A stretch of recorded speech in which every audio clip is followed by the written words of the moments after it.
The report on the Departmental Committee on Finance and National Planning on the harmonization of the proposed amendments to the Sovereign Wealth Fund Bill, National Assembly Bill number 7 of 2026. Thank you, Honorable Speaker. Thank you.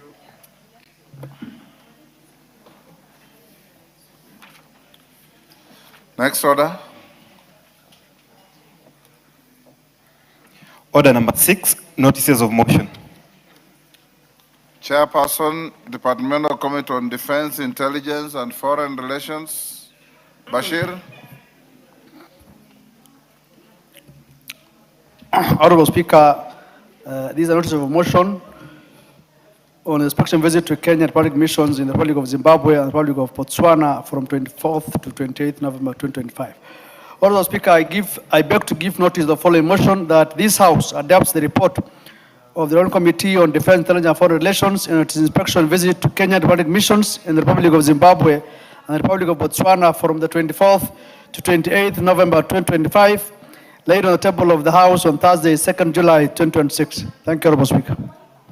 Chairperson, Departmental Committee on Energy, Aramat. Honorable Speaker, I beg to give notice of the following motion, that this House adopt the report of the Departmental Committee on Energy on its consideration of sessional paper number 4 of 2026 on national petroleum policy, laid on the table of this House on Thursday, 2nd July 2026, and approve sessional paper number 4 of 2026 on the national petroleum policy. Honorable Speaker, I beg to give notice to the following motion, that the House adopt the report of the Departmental Committee on Energy on its consideration of sessional paper number 5 of 2026 on the national energy policy, laid on the table of the House on Thursday, 2nd July 2026, and approves sessional paper number 5 of 2026 on the national energy policy. Thank you, Honorable Speaker. Thank you, Aramat. Honorable members in the public gallery, I acknowledge Kibugat Senior School from Bureti, Kericho, Kapchelunkuni School from Mogotio, Baringo, Murigi School from Chuka, Igambangombe, Tarakanithi, and Gwakaithi School from Bere North, Embu. On my behalf and on behalf of the House, we welcome the students, their teachers, and those accompanying them to the House of Parliament. Next order. Order number 7, questions and statements. Honorable members, we have, being the last day to start our recess, I have directed the clerk, and he has obliged to load all the statements that were pending. So I have a total of 14, and I'm sure some of you will pop up with those that are not on my list. So when I give you an opportunity to present your statements, are all requests, read eloquently and quickly, so that we can be able to move faster. I have been requested by 3 members who say they have urgent matters to attend to, so let me give them priority. Women Rep Busia. Thank you, Mr. Speaker. Request for a statement on the employment and gratuity status of universal health coverage health workers. Honorable Speaker, pursuant to the provisions of Standing Order 44-2C, I rise to request for a statement from the chairperson of the Departmental Committee on Health regarding the welfare and employment and gratuity status of universal health coverage UHC health workers in the country. Honorable Speaker, approximately 7,414 frontline health workers working across the country are indispensable in supplementing the public health workforce. The UHC health workers were engaged by the national government in collaboration with country governments during the COVID-19 pandemic and have continued to render services across all the counties under the Universal Health Coverage Program. These workers work on temporary contracts, earning a flat monthly stipend of 50,000 Kenya shillings, while their counterparts engaged by the county governments performing similar duties earn over 100,000 Kenya shillings, a disparity inconsistent with best labor practices and guidelines by the Salaries and Remuneration Commission. The remuneration of UHC health workers is covered by the national government through conditional grants, which have severally been delayed, leading to repeated strikes that disrupt provision of health care services. Additionally, all contracts for the UHC workers expired on 30th June 2026, creating an urgent employment crisis that demands immediate attention. There are also concerns that the gratuity for the UHC health workers has neither been computed nor set aside in national or county pension schemes, exposing the affected health workers to uncertainty. Honorable Speaker, it is against this background that I request for a statement from the chairperson of the Departmental Committee on Health on the following. 1. Measures put in place by the Ministry of Health in collaboration with the Council of Governors to ensure that 7,414 UHC health workers are absorbed into permanent and pensionable employment terms effective 1st July 2026. 2. Confirmation that the national government has embedded 8.9 billion conditional grants necessary to finance the payroll for UHC workers upon transitioning to counties in FY 2026/2027. 3. The policy guidelines by the Ministry of Health on standardization of the wages between UHC contract health workers and the permanently employed county health workers so as to address wage disparity and ensure equitable salary structures for the transitioned UHC health workers. And finally, the steps being taken to compute and ring-fence into approved pension schemes the 30% service gratuity due to the UHC health workers for the period of service from 2020 during COVID-19 pandemic until the expiry of their contracts on 30th June 2026. I thank you, Honorable Speaker. Cynthia Muge. Thank you, Honorable Speaker. Pursuant to the provisions of Standing Order 44-2C, I rise to request for a statement from the chairperson of the Departmental Committee on Transport and Infrastructure regarding the deplorable condition of Rivertex Kipkaren River Road, particularly the section that is traversing Mosop constituency. Honorable Speaker, the Rivertex Kipkaren River Road is a critical transport corridor serving thousands of residents, farmers, traders, students, and other road users, and it's connecting Nandi, Uasin Gishu, Kakamega, and Trans Nzoia counties, and even beyond. Like other roads, it is expected that the road is subject to routine maintenance works necessary to ensure that the surface remains motorable. That includes clearing side bushes, the drainage maintenance, and other works necessary for its safe and efficient use.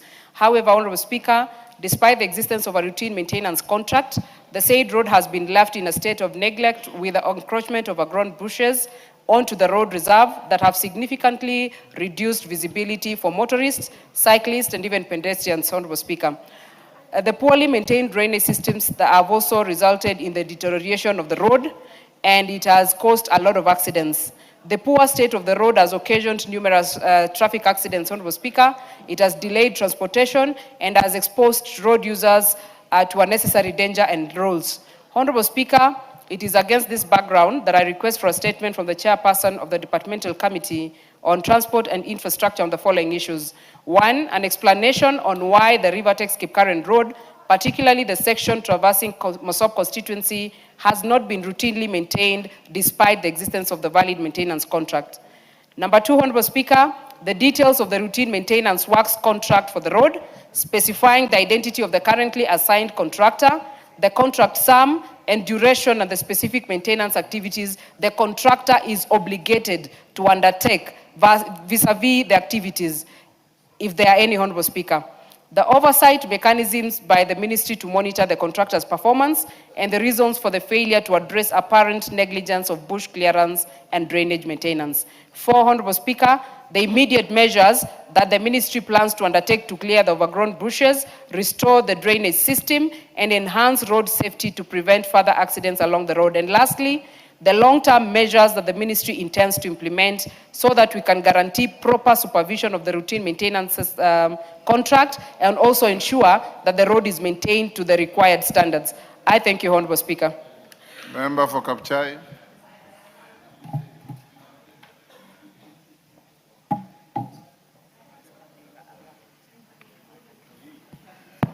Thank you, Honorable Speaker. Honorable Speaker, pursuant to the provision of Standing Order 44-2C, I rise to request for a statement from the chairperson of the Departmental Committee on Finance and National Planning regarding the alleged fraudulent withdrawal of funds from Unibrain Industries Limited account at Absa Bank. Honorable Speaker, Unibrain Industries Limited is and has been at all material times the holder of an account number indicated there, maintained at Absa Bank, Bunyala branch. The account was used for the company's business operations with its director, Mr. Oscar Makoha, as the registered subscriber of the mobile number indicated there, Mr. Speaker, linked to the account for mobile banking notifications, transactions, alerts, and a one-time password OTP, Mr. Speaker. Honorable Speaker, on or about 12th February 2026, Absa Bank unilateral deactivated the company's mobile banking applications without prior notice, completely hindering access to the account. On that same date, the director registered a mobile line suffered a total connectivity failure, rendering him unable to make or receive calls or receive texts, messages, and access mobile data services. During this window of inaccessibility, a total sum of Kenya shillings 9,694,365.04, Mr. Speaker, is alleged to have been fraudulently withdrawn from the company's account number indicated there without the company's knowledge or the authorization, despite lodging formal complaints with the bank, reporting the matter to Kitengela police station under OBs given there, and making numerous follow-ups. The company has to date, Mr. Speaker, received no satisfactory explanations regarding the circumstances of the unauthorized withdrawal, not any adequate update and investigation, Mr. Speaker, or recovery of the funds. Honorable Speaker, it is against this background that I request for a statement from the chairperson of the Departmental Committee on Finance and National Planning on the following. One, the status of investigations into the fraudulent withdrawals of 9,695,365 shillings and 4 cents from Unibrain Industries Limited Absa Bank account, and the actions and internal investigations taken by the bank on the incident, Mr. Speaker. Two, the steps taken by the bank and relevant investigations authorities to trace transactions relating to the fraudulent withdrawal.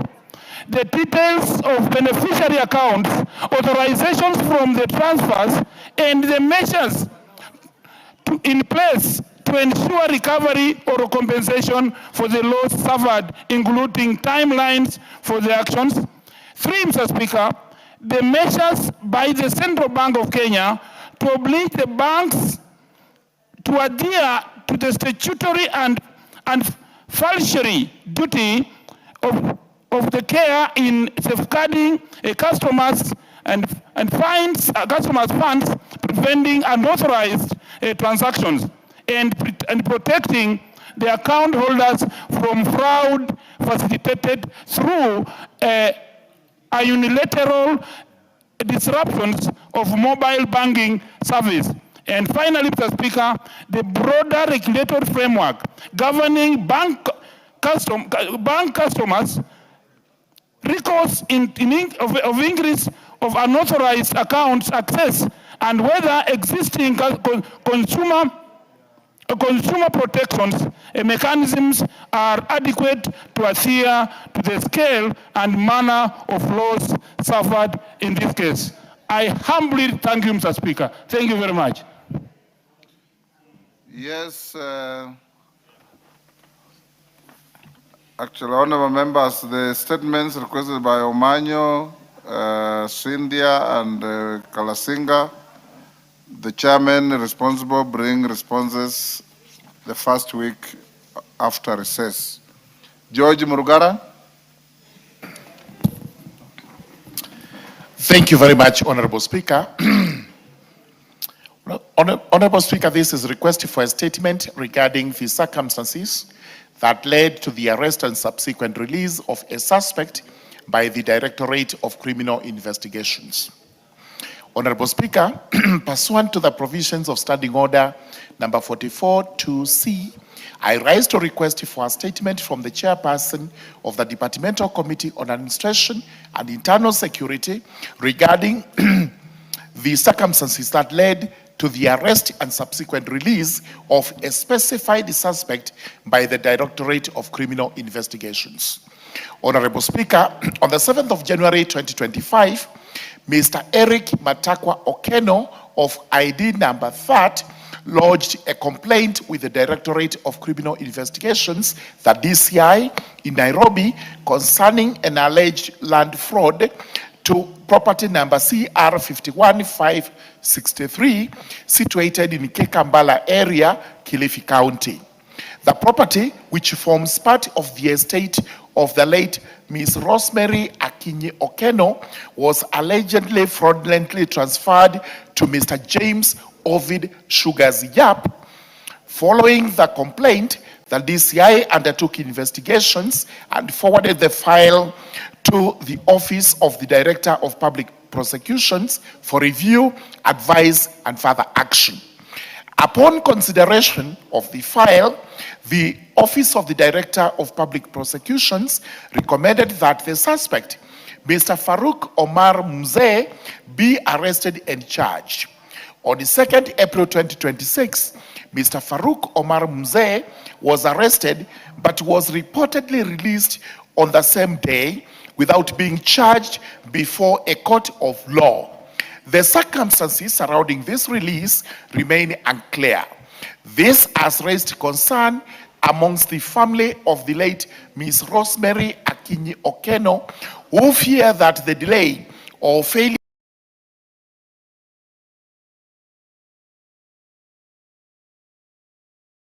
to prosecute the matter may frustrate the course of justice and deny the estate legal redress. Honorable Speaker, it is against this background that I request for a statement from the chairperson of the Departmental Committee on Administration and Internal Security on the following. Number one, the circumstances under which the suspect was released by the Directorate of Criminal Investigations on 2nd April 2026. Number two, the status of investigations into the alleged fraudulent transfer of property known as CR 51563, situated in Kekambala, Kilifi County. Number 3, the failure of the DCI to consult with the Office of the Director of Public Prosecutions and the complainant on the matter before the release. Number 4, the status of the matter and the failure to arrest and charge the suspect in court. And number 5, the timeline that the DCI is expected to execute the arrest and produce the suspect to the ODPP for arraignment in the court. Thank you very much, Honorable Speaker. When do you bring a response? We already overloaded you for the first week, second week after recess. Most obliged. Lynette Chepkoril Toto.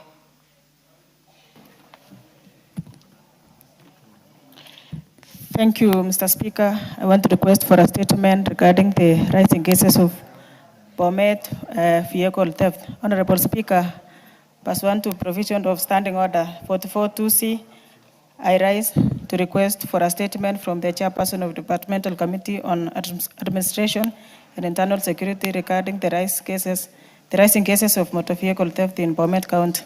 Honorable Speaker, motor vehicle theft has emerged as a serious security concern in Bomet County, causing significant financial losses and emotional distress to residents, transport operators, businesses, and vehicle owners. In the recent past, several motor vehicle theft, majorly regarding Toyota Probox models, have been reported across the county, including the recent theft of motor vehicle registration number KDR 855S, KAU 604Y, among others, in Bomet Town in June 2026. These incidents have heightened fear among residents and raised concerns regarding the effectiveness of measures put in place to prevent vehicle theft and facilitate the recovery of stolen vehicles. The continued occurrence of these incidents point to possibly weaknesses in surveillance, intelligence, gathering, and coordination among security agencies. There are also concerns that organized criminal syndicates may be operating within the region and neighboring counties, thereby complicating tracing and recovery efforts by law enforcement agencies. Honorable Speaker, it is against this background that I request for Chairperson of Departmental Committee on Administration and Internal Security to apprise his House on the following issues. Number 1, the number of motor vehicles reported stolen in Bomet County since January 2026, indicating the number of recovered, those still missing, and the current status of investigation into each reported cases. Number 2, the measures being undertaken by the police, National Police Service, and other relevant security agencies to prevent motor vehicle theft and improve recovery rates, particularly in Bomet County. Number 3, confirmation on whether investigation have established the existence of organized vehicle theft syndicates operating within Bomet County and neighboring counties, and if so, the action taken to dismantle such criminal networks. Number 3, number of arrests, prosecution, and conviction relating to motor vehicle theft offenses in Bomet County over the last 2 years, and whether they have yielded any recoveries. And number 5, the measures the ministry is putting in place to strengthen surveillance, intelligence, gathering, inter-county security coordination, the deployment of modern vehicle tracking technologies to combat motor vehicle theft, and enhance the safety of motorists in Bomet County and other parts of the county. I thank you, Honorable Speaker. Thank you. When can you? 2 weeks after I resume, Honorable Speaker. 2 weeks after we resume. Same with the Murugaras. Thank you. Susan Kiamba. Sorry, yes, Mandazi? Just hold on, Susan. Take your seat. Honorable Mandazi. Yeah, thank you, Honorable Speaker. I wanted to request joyride. to joyride on the matter that has been brought to the House by Honorable Toto. And truly, Honorable Speaker, The issue of car theft in Bomet County has become rampant, and we'll call upon all the security agencies and the investigative agencies to take action because people are losing cars worth several amounts of money. Having said so, Honorable Speaker, but permit me to send a message of In Bomet condolences. villages or Bomet town? Bomet town and villages around Bomet. I mean Sotik, Kaplong, Mulot. Several car theft issues have been witnessed for the past 3 or 4 years. And that is why we call upon the security agencies and anyone that is concerned to take action, do investigation, and anyone who has been caught doing that, Honorable Speaker, should be taken to court and be jailed. Having said so, Honorable Speaker, additionally, permit me to send my message of condolences. Waking up to this morning, Honorable Speaker, members of Chepalungu constituency and specifically Kimatisio village lost 3 young ones to a fire incident. This is a case, Honorable Speaker, that occurred during the night, and the children were sleeping in one separate room, and the parents were sleeping in another separate room. This, Honorable Speaker, calls for action and investigation has to be done. And upon the completion of this investigation, Honorable Speaker, our parents should be called upon that they be responsible, that we be responsible parents, Honorable Speaker, and we should not leave young ones sleeping alone in their rooms, Honorable Speaker. And even while we take our children to church, while we take our children to swimming pool, this is a call that each and every parent should be able to take parenthood as a very serious matter, Honorable Speaker. Honorable Speaker, I want to condole with the family of Boniface from Kimatisho village and all the people of Chepaluko constituency. I condole with you due to the loss of these 3 young ones. Honorable Speaker, it's a 7-year-old boy and a set of twins, a girl and a boy, 6 years old. All the 3 were schooling in St. Mary's, day and boarding. I also send message of condolences to the school of St. Mary's, day and boarding, that is in Bomet County, Chepalugo constituency. Permit me, Honorable Speaker, to condole with the family. Thank you. Thank you. Susan Kiamba, proceed. Thank you, Honorable Speaker. I wish to request for a statement regarding the dismissal of pregnant police recruits from Kiganjo Police Station, College. Honorable Speaker, pursuant to the provision of Standing Order 442C, I raise to request for a statement from the Chairperson of Departmental Committee on Administration and Internal Security regarding the dismissal of 18 female police recruits from Kiganjo Police Training College on account of pregnancy. Honorable Speaker, in May 2026, the National Police Service confirmed that 18 recruits had been discontinued from the basic recruit training course for being pregnant. While the National Police Service indicated that the recruits were discontinued on account of pregnancy, the circumstances under which the pregnancies occurred, including whether the recruits became pregnant before reporting for training or during training period, remains unclear. Equally unclear is the legal, regulatory, or policy framework upon which the decision to discontinue the affected recruits was based. Honorable Speaker, Article 27 of the Constitution entitles women and men to equal treatment, including to equal opportunities. The dismissal of female recruits solemnly on the basis of pregnancy has therefore raised legitimate public concern regarding compliance with the Constitution, existing labor laws, and the principles of fair administrative action. Honorable Speaker, it is against this background that I request for a statement from the Chairperson of the Departmental Committee on Administration and Internal Security to appraise this House on the following. 1.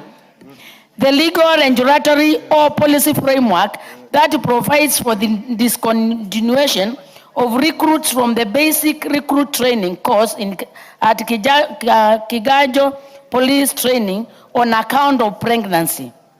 2. A report on the procedures followed before the decision to discontinue the affected recruits, the date of dismissal, and the officers responsible for making or approving the decision, and whether the affected recruits were accorded a fair administrative process. 3, measures and the policy reforms in place to ensure that female recruits to the disciplined forces found to be pregnant after recruitment rejoin training after postpartum. And 4, measures being undertaken to ensure that recruitment, training, and disciplinary processes by the National Police Force comply with the constitutional principles of equality, non-discrimination, and a fair administrative action, particularly in regard to pregnancy. I thank you, Honorable Speaker. Thank you, Susan. Tongoyo. Speaker, considering that I've got a lot of backlog, ask kindly you allow me to do the third week.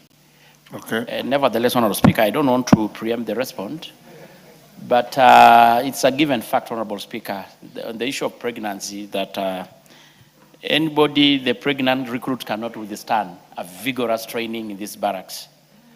And it is a prerequisite, of course, that during the vetting, the recruitment, there is one condition that they should not be pregnant. And nevertheless, I will still bring the response. Yes, Nyenze.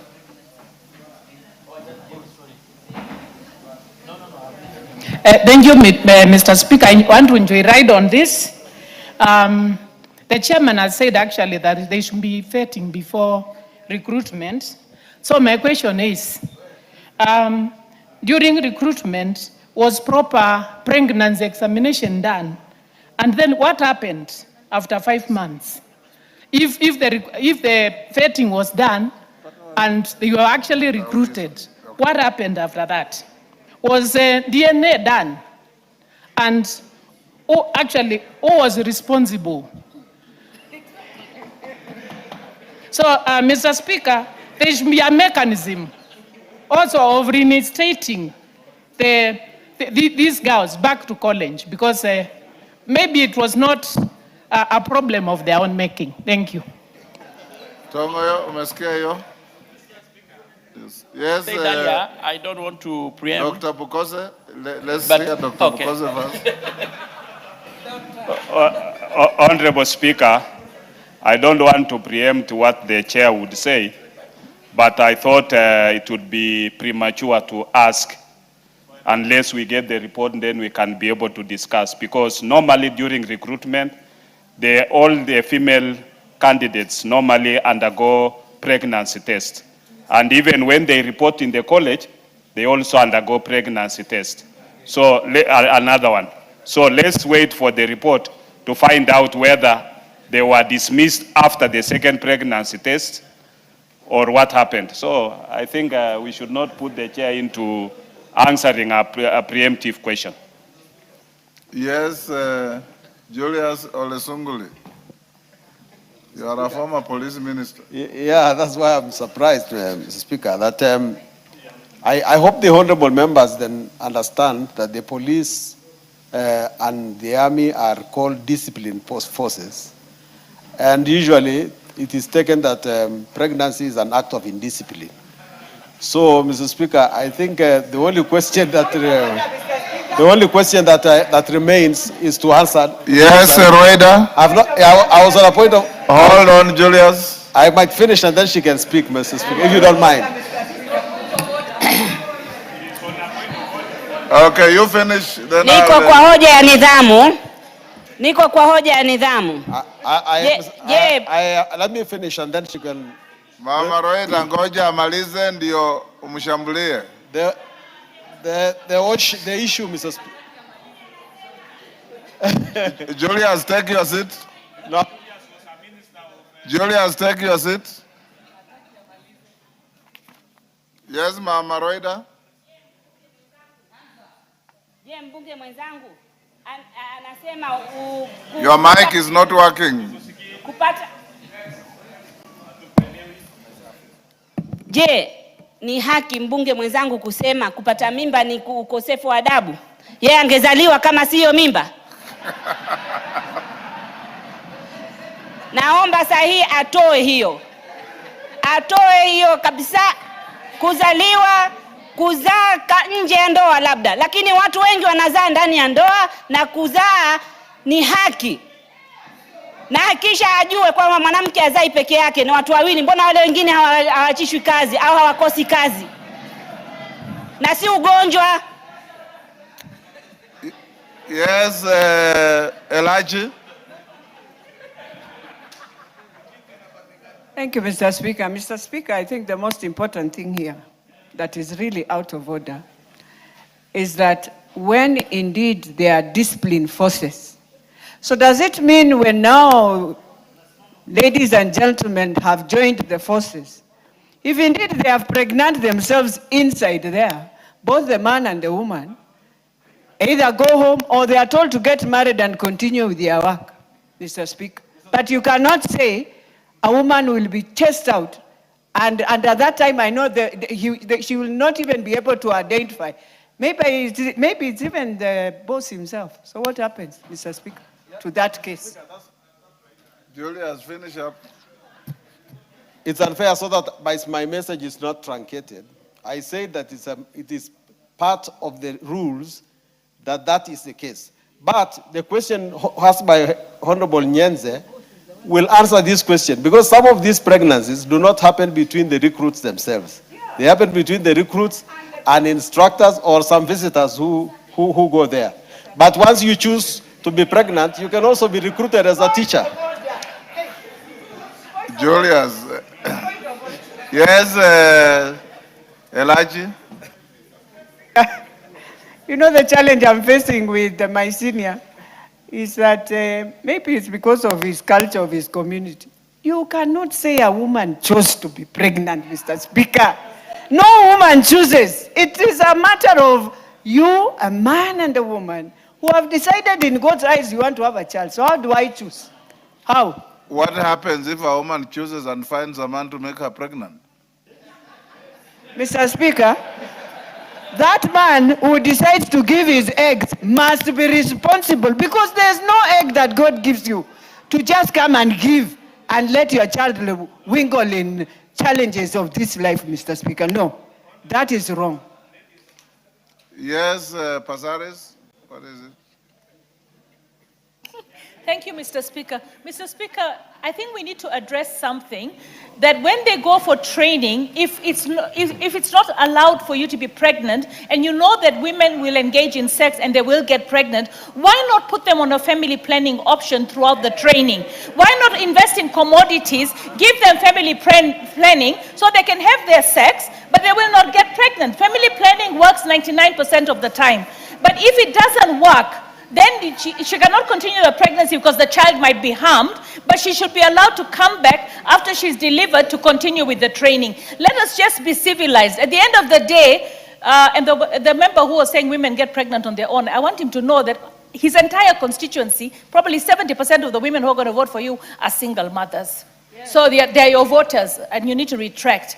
Because at the end of the day, when we get pregnant, you know, men are so irresponsible, Mr. Speaker. Let us just go there. At the end of the day, when you have sex and you're going to make a woman pregnant, the consequence of sex is a woman getting pregnant. So if you want to enjoy a woman, enjoy the child. And also those deadbeat fathers, can you please also take responsibility? Those children are yours. You say you want sons to give them a good name, and then you're here not defending the right of the woman to have the child, your child. It is your sperm that swam in her and got her egg, and then you got a child, and the child looks like you, and you don't want to maintain that child. So let us be civilized. Mtoto ni wenyu.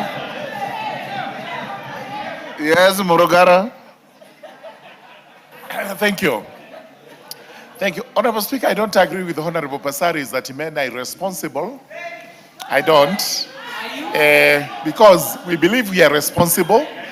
And the old adage goes, it takes two, either to tango or to tumble, whichever. It takes two. Therefore, the responsibility is on the two.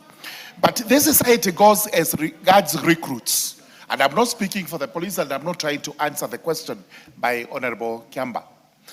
The truth is, on the day of recruitment, they are made to state on the forms whether they are, that's the ladies, they are expectant or not. So she answers no, and then she's admitted into the college. That is where the pregnancy test is done. And the problem with it is sometimes it may be too early to detect it. So the first one may turn out to be negative. After a second one, which is done about 4 or 5 months, it turns out to be positive.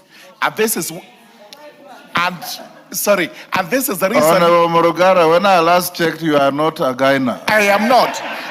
I'm speaking absolutely from what I know. I have brothers and sisters who are in the police force, so I follow very closely. 2 brothers and a sister, so they're 3. So this is how it goes. Once it is detected, then that's when they say, now you have to leave the college. But again, what happens at Kiganjo is so strict unless it has changed, that number 1, the male and the females hardly ever meet. Number 2, the seniors are highly prohibited from meeting the female recruits. But if that happens, it is the discipline. And if any of them, whether a man or a woman, is detected to have breached those rules, they are liable to the same consequences. It is not just the lady, but also the man who is responsible. Thank you. Yes. Honorable Speaker, I know members have ventilated on this, and of course we are going to come with a response. But I think members have really tried to respond or to give the answers, especially even our new Gaina here. But it's true, normally, Honorable Speaker, in the early stages, we may be able to get what we call a false negative. So I will call the members to maybe to stop at this. I mean, maybe your guidance. We'll come with a response. But again, we should not treat, Honorable Speaker, some rumors from newspapers. They could as well be rumors, Honorable Speaker. But I will just call upon my colleagues. We wait for the response so that maybe probably they can be in a better position to comment. Thank you. Let's go to Stephen Mogaka. Wakili. Thank you. Thank you, Mr. Speaker, for allowing me to make a request for a statement regarding provision of comprehensive medical insurance cover for retired prison officers. Honorable Speaker, pursuant to the provisions of Standing Order number 44-2C, I rise to request for a statement from the chairperson of the Departmental Committee on Administration and Internal Security regarding the provision of comprehensive medical insurance cover for retired prison officers. Honorable Speaker, prison officers dedicate their productive life, their productive years to service and to protect the nation under demanding and often high-risk conditions. These services significantly contributes to the maintenance of law and order, rehabilitation of offenders, and the overall scrutiny of our overall security of our country. Despite their invaluable contribution, many retired prison officers face immense challenges in accessing affordable and quality health care upon retirement. Currently, Mr. Speaker, retired prison officers are excluded from comprehensive medical insurance scheme. As a result, many of them, together with their dependents, struggle to access essential health care services, thereby exposing them to financial hardship and compromising their dignity as well as well-being. This situation, Mr. Speaker, is concerning given the nature of prison service, which exposes officers to occupational risks, stressful working conditions, and long-term health complications. The absence of adequate post-retirement medical cover undermines the welfare of retired officers who have served this country very diligently. Honorable Speaker, it is against this background that I request for a statement from the chairperson of the Departmental Committee on Administration and Internal Security on the following. Number one, a confirmation of the existence of a medical insurance cover for retired prison officers and their dependents, and if so, the reasons for the failure to facilitate their access to such facilities. Number two, the measures being taken by the government to establish a comprehensive medical insurance scheme for retired prison officers and their families and dependents, the dependents of these disciplined service officers. And finally, Mr. Speaker, the timelines the timelines within which the government intends to address the healthcare needs and welfare of retired prison officers and their dependents. Mr. Speaker, I asked for this statement when I am burying my own auntie this weekend, who is a retired prison officer and who has been struggling in hospital, and it is therefore imperative that the relevant departmental committee, which may also include Justice and Legal Affairs, because that is where the correctional services fall in, Mr. Speaker, they come with a response to at least address these senior citizens. I thank you, Mr. Speaker. Thank you. Prisons fall under Murugara, or? So we misdirected it. Yes, Murugara? Thank you very much, Honorable Speaker. Speaker, give us the first week when we resume, because, they may not have much to respond to, but we confirm that medical scheme, as they serve, are in place, two of them, but we also have to consider what he has asked about, which is post. Thank you very much. Yes, Tongoyo? I know it's a very confusing situation, Honorable Speaker, because of course it is from this parliament that the prisons were taken to JLAC. But if I'm not wrong, Honorable Speaker, the insurance is still together with the rest of the NPS. Mm-hmm. Yes. The only function or that is remain with the NPS is the insurance. It's not really transferred to JLAC. So the two committees look at the issue and bring a joint statement. Honorable members in the Speaker's Gallery, I acknowledge Kikima Senior School from Booni Makueni,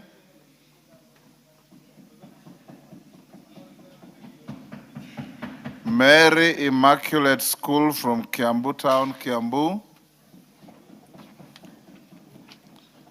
and in the public gallery, we have Twale Junior School from Tigania West, Meru, and St. Peter's Mumias School from Mumias West, Kakamega. Yes, Rindikere? Thank you, Mr. Speaker. Tigania West is my immediate neighbor. I would like to take this opportunity to welcome all the students who are visiting Parliament today and to let you know that this is where all elected members of Parliament sit to make laws in this country. We are so excited to have you here, courtesy of our Speaker. The Speaker is like the principal that you have in school. We all obey him. And I want to take this opportunity to tell you, please obey your teachers, obey your principals, obey your parents, because they are modeling you to become good citizens of this country. You are sitting there as a potential engineer, as a potential doctor, a potential member of parliament, and a potential strong speaker. So we want to take this opportunity to tell you, please, just make the observation, and what you see here, go and practice this out there. We expect to see you in the future in this parliament. Thank you, Mr. Speaker. Lel Mengit. Lel Mengit. Thank you, Honorable Speaker. I want to make a request for statement regarding the impact of failed rains on crop production and food security in the North Rift region. Honorable Speaker, pursuant to the provisions of Standing Order 44.2c, I rise to request for a statement from the chairperson of the Departmental Committee on Agriculture and Livestock regarding the impact of the prolonged dry spell on crop production and food security in the North Rift region. Honorable Speaker, the North Rift region comprising, among others, Nandi, Uasin Gishu, Trans Nzoia, Elgeyo Marakwet counties contribute significantly to the country's food crop production. At the onset of long rain season, farmers across the North Rift region planted maize and other food crops in anticipation of favorable weather conditions. However, the region has since experienced a prolonged dry spell during the critical stages of crop growth, resulting in widespread wilting of crops and a risk of significant yield losses. This is exacerbated by reported shortages and delays in distribution of subsidized top-dressing fertilizer, which is expected to adversely affect crop production.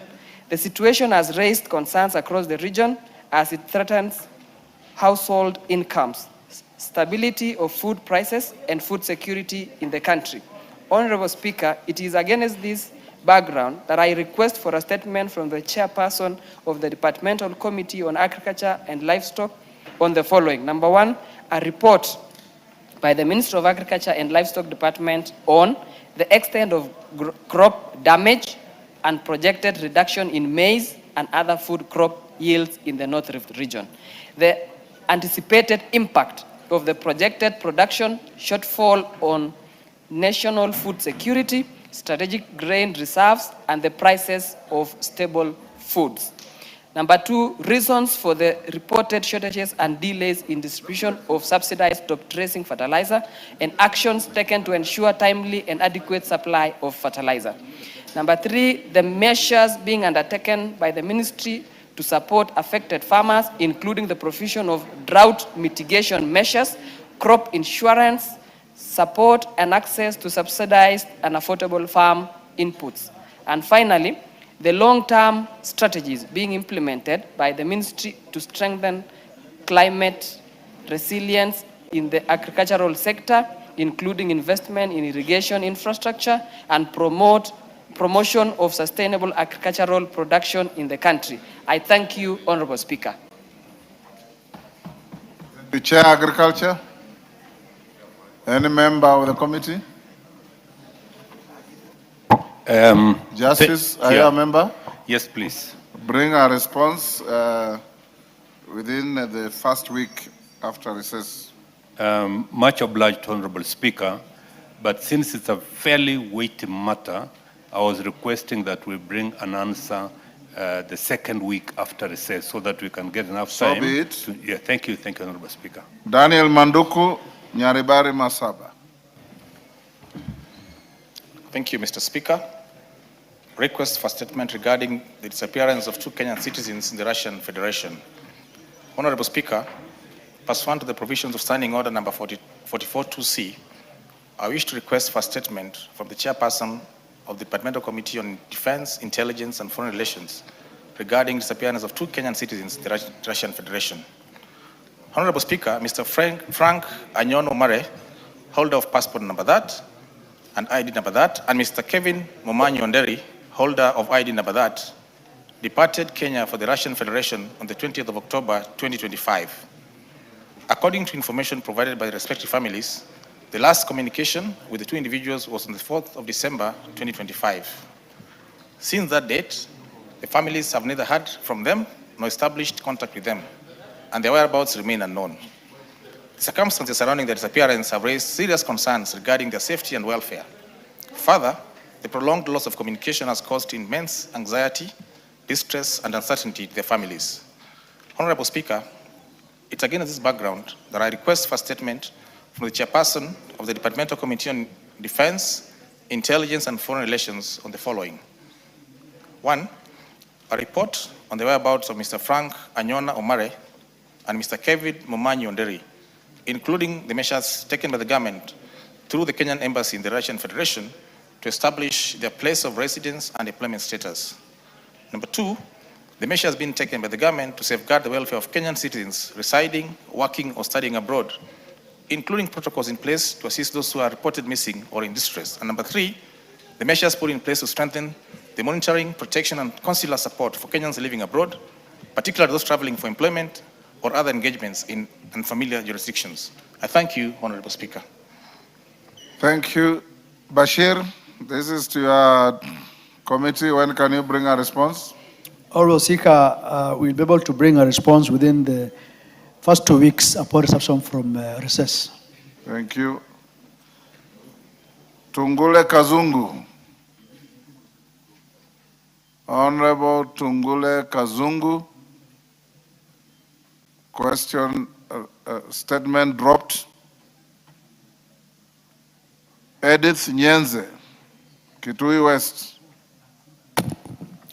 Thank you, Mr. Speaker.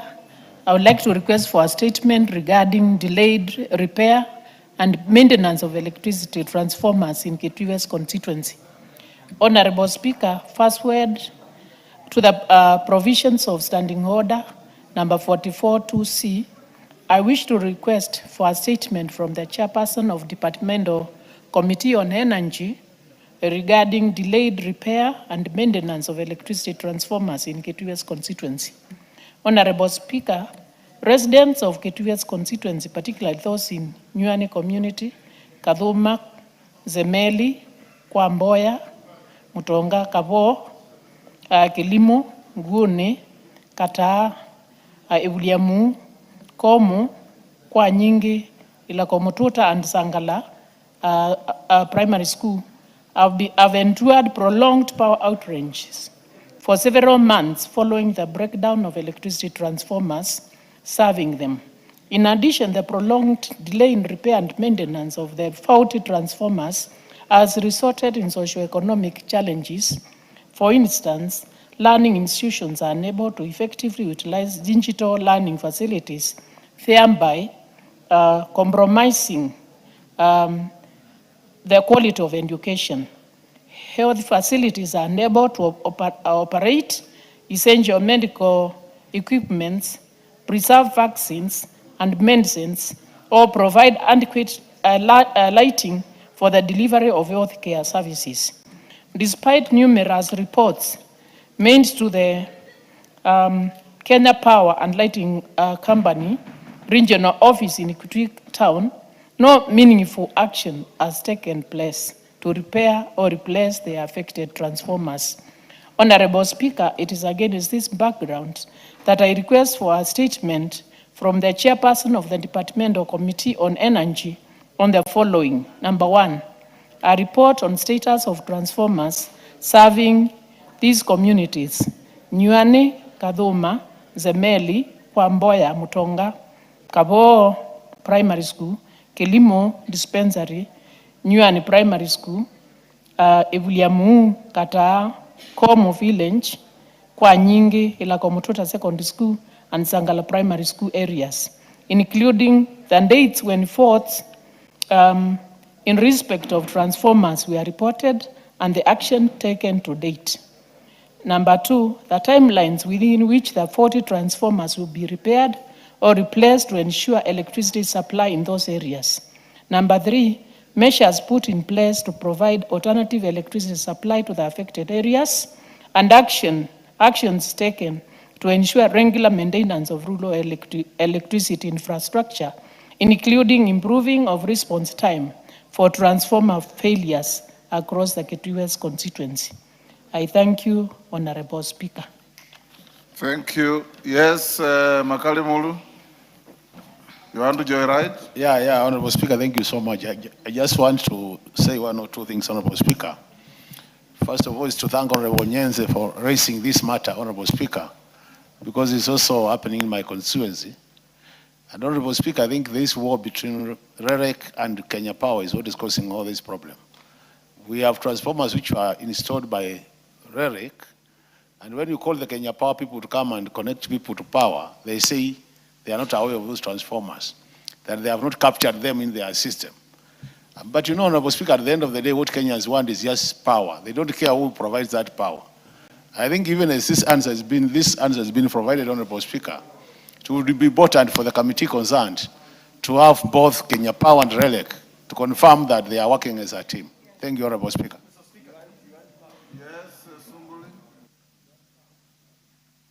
Mr. Speaker, just to inform you that yesterday when the Honorable Wangari was sitting in your place, this question of faulty generators, of transformers, was raised by the Honorable Tonui, and that it was the members were really concerned. There was a big, there were a lot of reactions on that. And I think that this requires a very, very comprehensive answer, including asking the minister himself to come to the House. Thank you. Yes, Julius. Thank you, Mr. Speaker. Actually, as the way put by members, we really face a lot of challenge as a country on the aspect of delivery of power connectivity. The other big question that need to be answered, or who should be procuring the meters between REREC and Kenya Power, because the biggest jungle and problem we have now is not only construction of poles and wires. It is the actual putting of power to the households for the purpose of finishing up the process or for value for money. So if a minister would be called upon here, the biggest question ought to be answered now is availability of meters. There have been a question of who is to procure, and it has derailed. Now we have projects which have been constructed. It is not completed because there is absence of meters in the country completely. Thank you.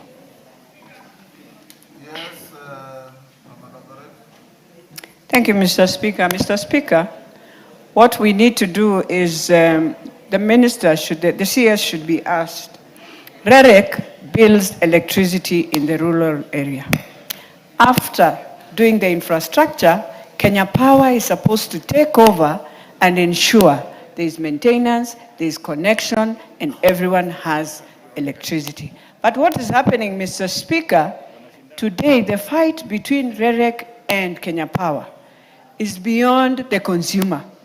And you find many a times and even when you see the quotations, if you go to Kenya Power and ask for a quotation that you need electricity, the amount they charge you is so high that you find a client who was going to pay them even per month 3 million cannot even connect, Mr. Speaker. So we have to first deal with what is the challenge between the two institutions and what is this power fight that they have.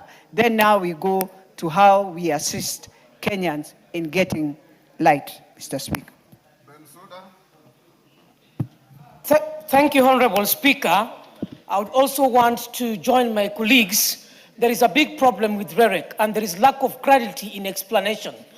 A situation whereby, Honorable Speaker, there was 10 million, which was in the last financial year, that electricity was to be supplied in specific points in Karachuonyo constituency, and particularly the markets where I represent the women in empowerment. And remember, in the rural areas, Honorable Speaker, the women concentrate on the late hours, whereby some of the market operations, they have to sell their goods, mostly from 4 going onwards. There is this problem of matching fund. I've visited the PS office, and the question is, they're not giving me adequate solution. Officers had been sent on the ground, Honorable Speaker, designs have been done, and I'd even told them and advised, I don't even need this matching fund. I only want them to sample out what is enough or adequate for 10 million. Kibiri Ward, Kandiege Market, and other markets, the fund is there. They are still talking of, I wait for matching fund. Honorable Speaker, I don't need matching fund. I want them to utilize the 10 million. I think it is critical that REREC should not take us for a ride. I agree. The departmental committee should speed up so that we are not entertained with issues of wait for matching fund. What is available should be utilized, Honorable Speaker. Kandiege is suffering. Karachuonyo is suffering. The markets are suffering. I call for speedy action. Thank you, Honorable Speaker. We'll stop there on that.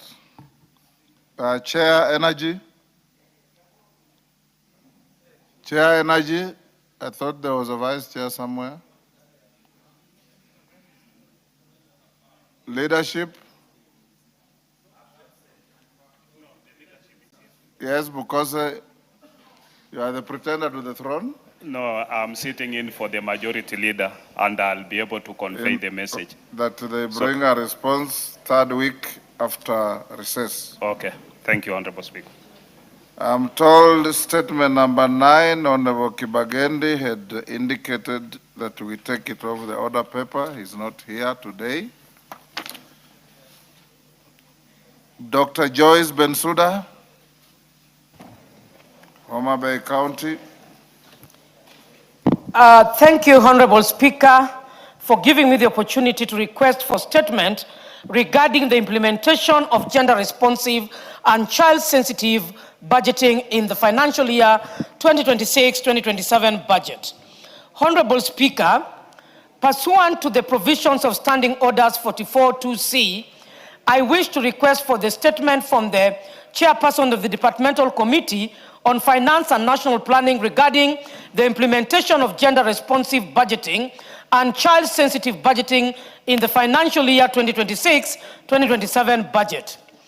Honorable Speaker, the National Treasury has over the last 4 financial years consistently issued budget review and outlook papers and budget circulars directing ministries, departmental and agencies to mainstream gender-responsive budgeting and child-sensitive budgeting in the planning and budgeting process. These measures are intended to promote gender equality, safeguard the rights and welfare of the children, and ensure equitable allocation of public resources across all sectors. Despite these policy commitments, concerns have persisted regarding the extent to which this policy commitment, the extent to which these budgeting approaches have been integrated into the current budget, as well as the continued delay in developing and operationalizing the implementation, monitoring, and reporting guidance necessary to support their effective execution. Honorable Speaker, it is against this backdrop that I request for a statement from the Chairperson of the Departmental Committee on Finance and National Planning on the following. A report on the extent of integration of gender-responsive and child-sensitive budgeting from the financial 2026-2027 budget and the midterm expenditure framework, including the performance indicators and reporting mechanisms for monitoring and evaluating implementation.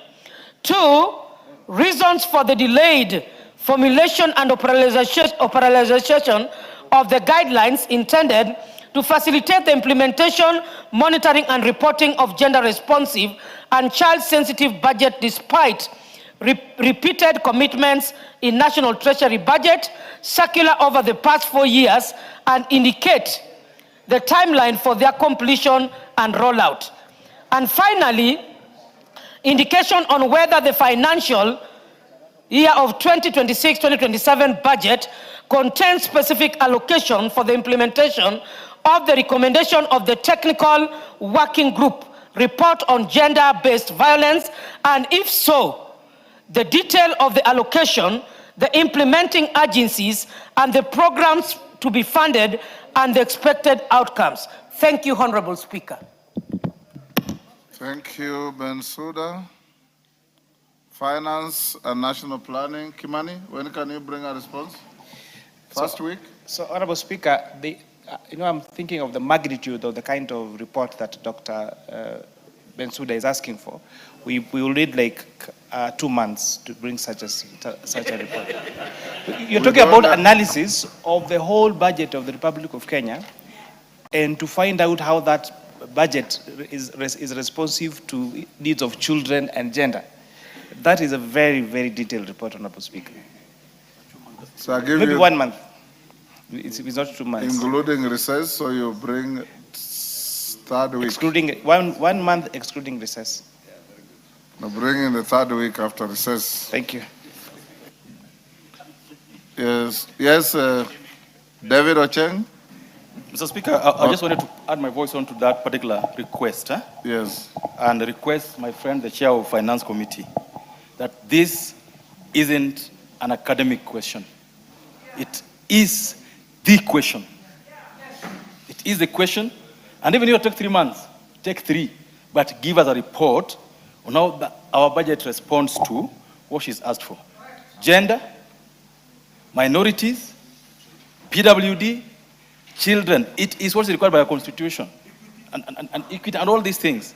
Mr. Speaker, this would really help, because I'm working on a bill to mainstream that, and I would want to use the report of that bill, or the report of that committee, to help and meet my report. Thank you so much. Thank you. We'll do that. Honorable members, we have, yes, Oundo. Speaker, I'm just wondering, in view of the matter, this is a matter regarding budget review. And I thought the budget review goes to Budget and Appropriation Committee. I'm not so sure how the Finance and National Planning comes into it. And then also to add what my neighbor, Honorable David Ocheng, has stated, could we as well even expand the question to ensure that the budget's unpacked to find out those programs in terms of regional representation, probably to the lowest level of representation, be it the county or the constituency, so that we need to know to what extent does the budget speak for Kenyans, and what extent does it go to all the parts of this country. Thank you, Honorable Speaker. You know, it's very strange, the questions you honorable members are asking. You are the ones who passed the budget here. So you can't pass a budget a month ago and come and say you want to know to what extent the budget speaks to Kenyans.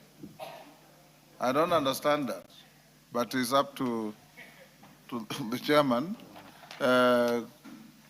Kimani, you'll liaise with your budget colleague if you need additional information and bring.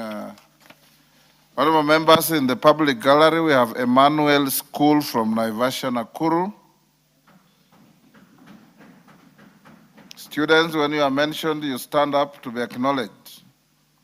Then we have Muserechi Comprehensive School from Eldama Ravine, Baringo, in the public gallery. Then in Speaker's Gallery, we have Kenyatta Secondary School from Nakuru West, Nakuru.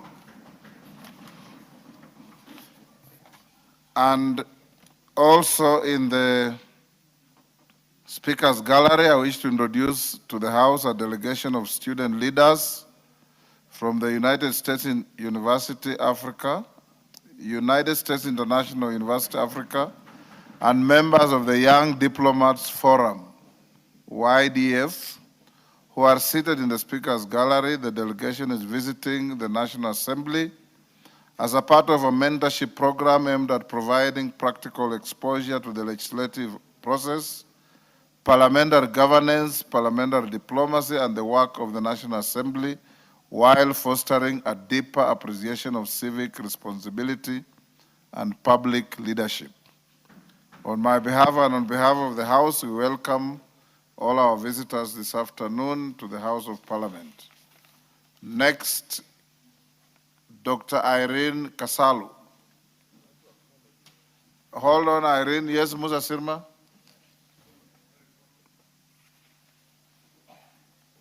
Mr. Speaker, I would like to thank the House for welcoming our visitors who are in the public gallery, the students, and especially from Muserechi Comprehensive School, which are in my constituency. On behalf of the House, I would like to welcome them to Parliament and think about being here in future or become whatever you want to be in your life. But all in all, we are happy that you have visited Parliament. Thank you. Irene Kasalu,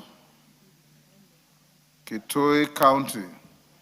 Thank you, Mr. Speaker. I rise to request for statement regarding the escalating cases of elephants invasions in Kitui County. Honorable Speaker, pursuant to the provisions of Standing Order 44-2C, I wish to request for a statement from the chairperson of the Departmental Committee on Tourism and Wildlife regarding the escalating cases of elephants invasion in parts of Kitui County. Honorable Speaker, the residents of Makuka, Ilamba, Engamba, Kitumwe, and Gali sublocations in Kitui County have, for the last 5 years, endured frequent invasions by elephants straying from Savo East National Park and Kora Game Reserve into villages and farmlands. The situation has become increasingly dire, posing a serious threat to the livelihoods and safety of the affected communities. The recurring invasions have also resulted in the destruction of crops that are the main source of food and income for the local households. The elephants have also damaged homes and other properties, forcing residents to spend sleepless nights guarding their farms and living in constant fear of attacks. Honorable Speaker, the situation turned tragic last month when a stray elephant killed a lady, Ms. Kavita Maivia, in Kasala area. This unfortunate incident has heightened anxiety among residents who now fear for their lives. Despite numerous reports to the relevant authorities over the years, the response has largely been reactive and inadequate, leaving affected communities vulnerable to continuous loss of life, destruction of property, poor food security, and economic hardship. Honorable Speaker, it is against this backdrop that I seek a statement from the chairperson of the Departmental Committee on Tourism and Wildlife on the following. Number one, immediate and long-term measures being taken by the ministry and the Kenya Wildlife Services to address elephants invasion in farms and settlements. And number two, status of compensation for the family of Ms. Kavita Maivia, as well as compensation for farmers and households that have suffered loss of crops, property, and other damages resulting from elephant invasions over the past 5 years. Thank you, Honorable Speaker. Okay, sit. Thank you, Kasalu. Chair Tourism. Chair Tourism. Bukose hold brief for majority, inform them to bring a response third week. Thank you, Honorable Speaker. On behalf of the majority, we'll make sure that the Chair Tourism is well informed. Thank you. Amos Mwago, Starehe. Thank you, Mr. Speaker. A request for a statement regarding the implementation of the instant fine system. Honorable Speaker, pursuant to the provisions of Standing Order 44.2c, I wish to request for a statement from the chairperson of the Departmental Committee on Transport and Infrastructure regarding implementation of the instant fines system by the National Transport Safety Authority, NTSA. Honorable Speaker, NTSA recently commenced the implementation of an automated instant fine system that utilizes surveillance cameras to detect traffic offenses and issue instant fines to motorists for minor traffic violations. The system is intended to enhance compliance with traffic laws, promote road safety, and reduce road traffic accidents by enabling the swift enforcement of traffic regulations without necessarily subjecting offenders to lengthy court processes. However, the implementation of the system has generated considerable public concern regarding the adequacy of public sensitization, the presence and visibility of speed limit signage, the fairness of the enforcement process, and the mechanisms available for motorists to challenge fines issued through the automated system. Honorable Speaker, it is again in this background that I request for a statement from the chairperson of the Departmental Committee on Transport and Infrastructure on the following. 1. Evidence that clear and visible speed limits and other traffic signages have been placed in all road sections covered under instant fine systems, and motorists are adequately sensitized on the operationalization of the system. 2. The plans put in place to ensure other road sections across the country are under the automated instant fine system. And 3. System safeguards put in place to guarantee accuracy and integrity of the instant fine system. I thank you, Honorable Speaker.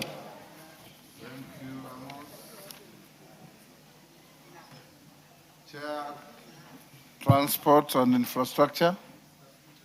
Yes, Nabuin, you are a member of the committee? No, I'm not. Just a rejoinder. You are joyriding?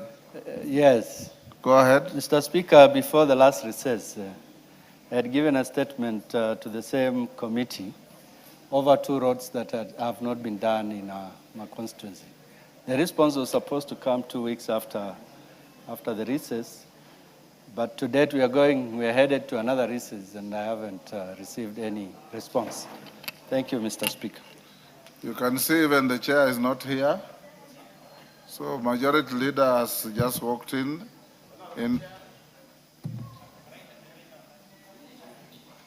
I'm a committee.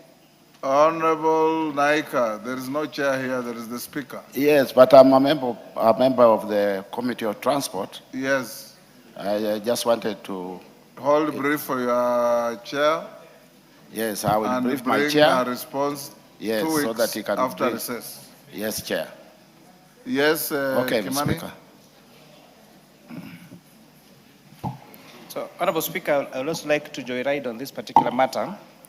Honorable Speaker, this issue of fines, instant fines on these motor vehicles, I think it also needs to be rethought on who the fine is to. An example, Honorable Speaker, is if I have 10 vehicles, for example, that I use as Uber vehicles, and the drivers who drive those cars drive them dangerously, and now they are fined, but then that fine ends up being on the logbook of those particular vehicles, and so it does not deter the behavior of the driver. So perhaps the thinking should be the fines on the driving license of that driver rather than on the logbook. Honorable Speaker, another complication would be those loans, those vehicles that are unknown. Say, for example, the logbook is a joint ownership between the bank, for example, and the borrower. So when now this fine is lodged on the logbook of that particular vehicle, then it affects the lender, who might be the bank or even these other smaller lenders for motorcycles, Honorable Speaker. So I think I would like to be enjoined on that particular case so that I can give my input on that particular fine system, Honorable Speaker. Thank you, Honorable Speaker.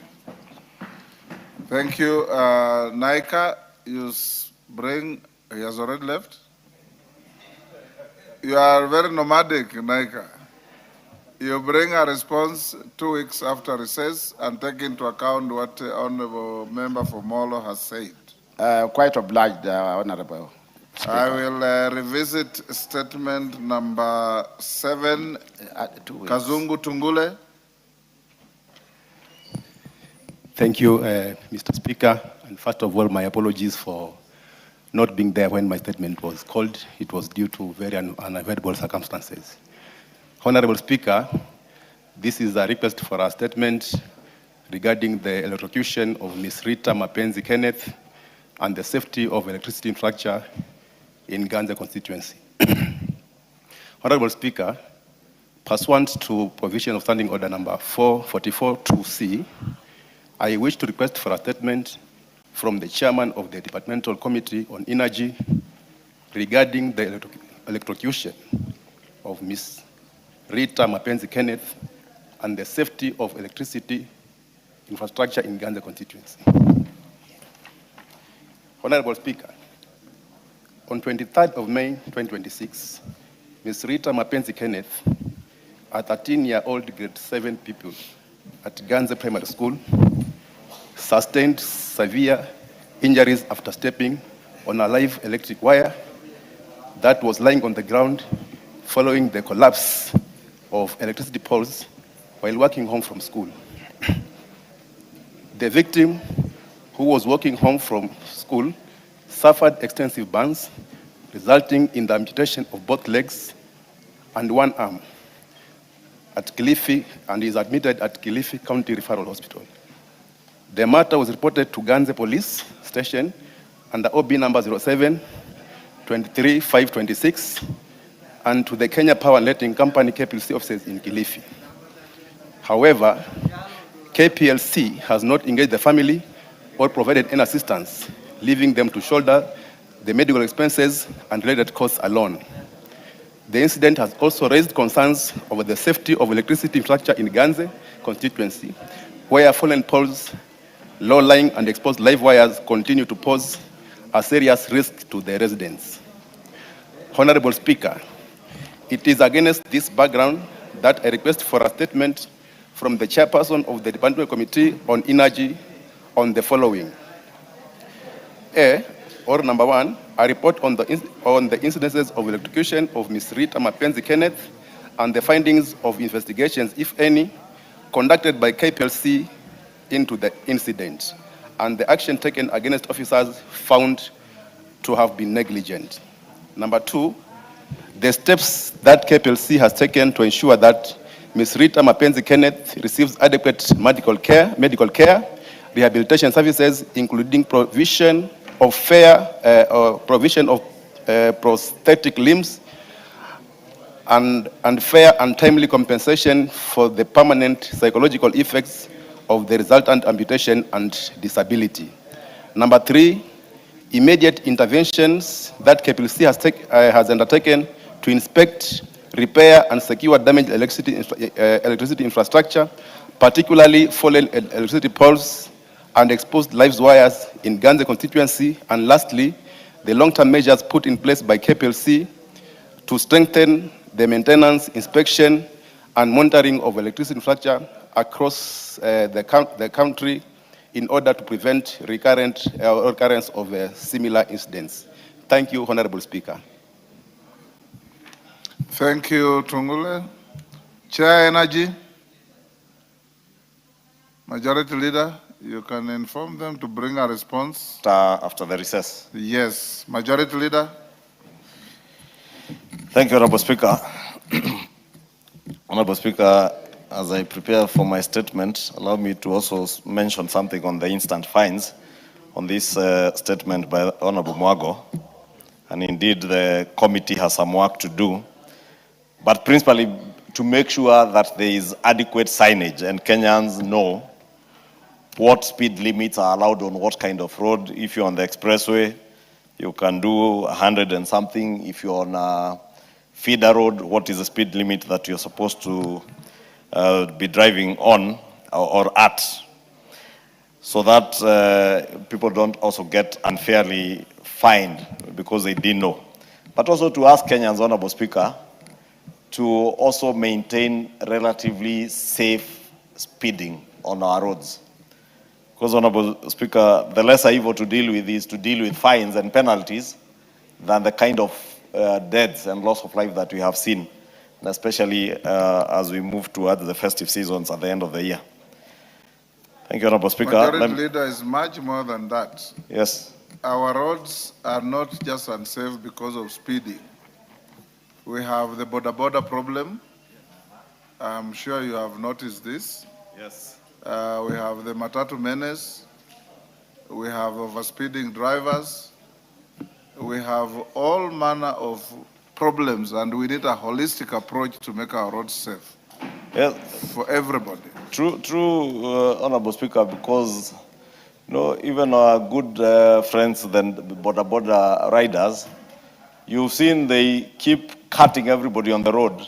Yes. And the moment a motorist touches one of them, they all descend on the motorist. And burn down your car. And burn down your car, injure the motorists. Honorable Speaker, these are issues that NTSA must be able to deal with. And I believe even this instant fine thing is good because it's also helping us to deal with the cases of corruption within the traffic police department. You know, police officers, Honorable Speaker, I'm sure even you, they have been lobbying you as they lobby everybody. Every police officer wants to move to the traffic department because they'll be able to solicit bribes there. The way to end this culture of bribery on our roads is to deal with these instant fines. But also we have also issues to deal with, Honorable Speaker, and maybe I may also use this opportunity to speak to our courts. You remember when the government sought to register all phones, IMEA numbers, people went to court. And part of the issues I had the Chair Finance raise are such issues, so that my car is registered to my phone. And if I sell that car, when I go to make that transfer, then NTSA must, as a matter of principle, ensure that the person I have sold to has also put his number, whose IMEA number is registered, so that if they contravene the traffic laws, then the fines will go to them, not come to me. But as I said, Honorable Speaker, and as you say, there's a lot of work that needs to be done, and probably NTSA and the Ministry of Interior, I hope the Chair, Transport and Infrastructure, I'll ask him to not only engage with NTSA, but to also involve the Traffic Police Department and the Ministry of Interior to see that we have a holistic approach to this issue of traffic. Honorable Speaker, moving on to my statement, Thursday statement on behalf of the House Business Committee, pursuant to Standing Order 44.2A. The House Business Committee met on Tuesday, 30th June 2026 Just to hold on, prioritize Majority business for Leader. consideration during the Yes, week. what is out of order, Hassan? You can't be talking while seated. Mr. Speaker, I actually was requesting your attention so that I could contribute to the discussion rather than a point of order. I'll give you a minute to, on the traffic fines. Yes, yes. And the madness on our roads. Yes. Go ahead. Well, thank you, Mr. Speaker. But is it not simplistic or easy to pass this particular problem to the NTCA, given the fact that this is a matter that this disorder and anarchy on our streets is deeply rooted in our national culture? The border culture, the matatu culture. This requires a national conversation and a major public education within our community. You cannot leave it simply to an organization like the NTCA. It is like asking the IEBC to deal with the political violence that is rampant in our own country. So I think this matter, having lived in many cities in the world, this city needs a major effort, a major remedy, which I think is beyond the NTCA, and we need all to get involved so that we can be part of that conversation and create the conditions to change the mindset of Kenyans so that we have a country where people abide by rules and where institutions like the police also enforce the rules. But at the moment, even though there are laws against some of those violations, it appears that the problem is so widespread and so enormous that even our police forces cannot deal with it without changing our mindset and our national culture. Thank you, Hassan. Majority Leader, proceed. It will be taken into account when they respond. Thank you, Honorable Speaker. Honorable Speaker, pursuant to the provisions of Standing Order 44.2A, I rise to present the following statement on behalf of the House Business Committee, which met on Tuesday, 30th June 2026, to prioritize business for consideration during the week. Honorable Speaker, I would like to inform members that the Kamkunji that had been scheduled for Thursday, 2nd July, which is today, to deliberate on stalled housing projects across the country was postponed in your communication, Honorable Speaker, as you said earlier in the week. And when the House resumes on Tuesday, 28th July 2026, it is expected to consider the following business, some of which is listed in today's order paper. Second reading of the following bills: the Books and Newspapers Amendment Bill of 2025, the Competition Amendment Bill of 2026, and the Business Law Amendment Bill, Senate Bill number 51 of 2024. 2 is consideration of motions, the following motions. 1, report on the Kenyan delegation to the 151st Assembly of the Interparliamentary Union, IPU, and related meetings. 2 is a second report on the status of reports on petitions and resolutions. 3, petition regarding the proposal to amend the Consumer Protection Act. 4 is report on the audited financial statements of selected state corporations in the road and transport sector. 5 is a petition on management of hemophilia and other bleeding disorders. And 6, the report on audited financial statements for the National Government Constituency Development Fund. In conclusion, Honorable Speaker, I wish to thank members for their dedication throughout this very busy first half of the second part of the 5th session, which ends today evening.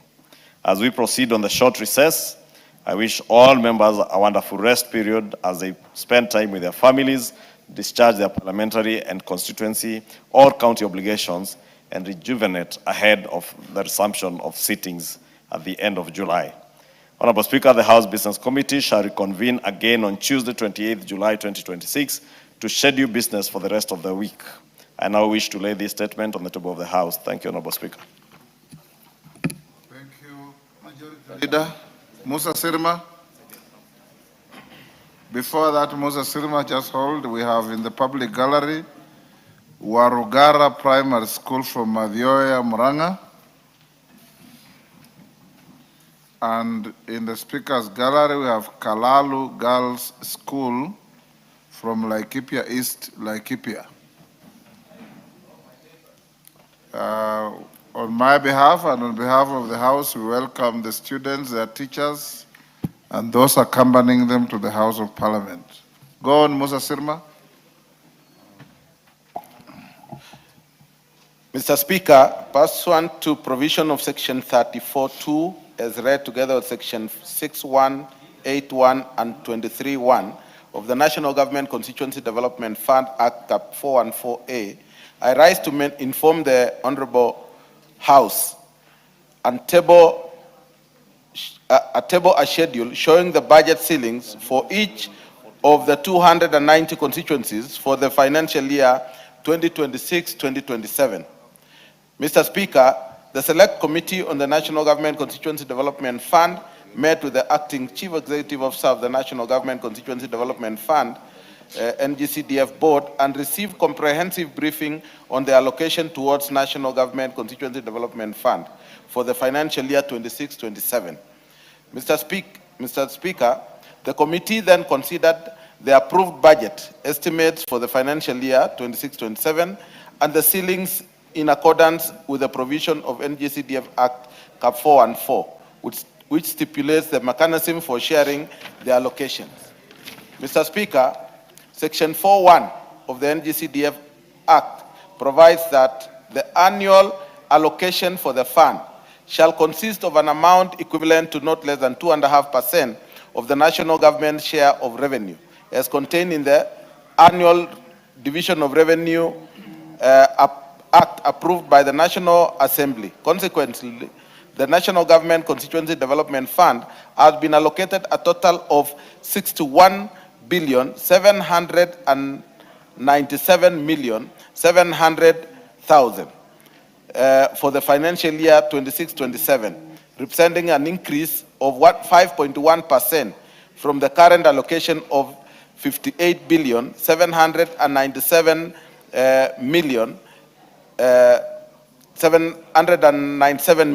Given the tight fiscal environment and modest increase in this high-performing fund, which has been felt for years, is a step in the right direction towards catalyzing equitable and transformative development intervention across the Republic.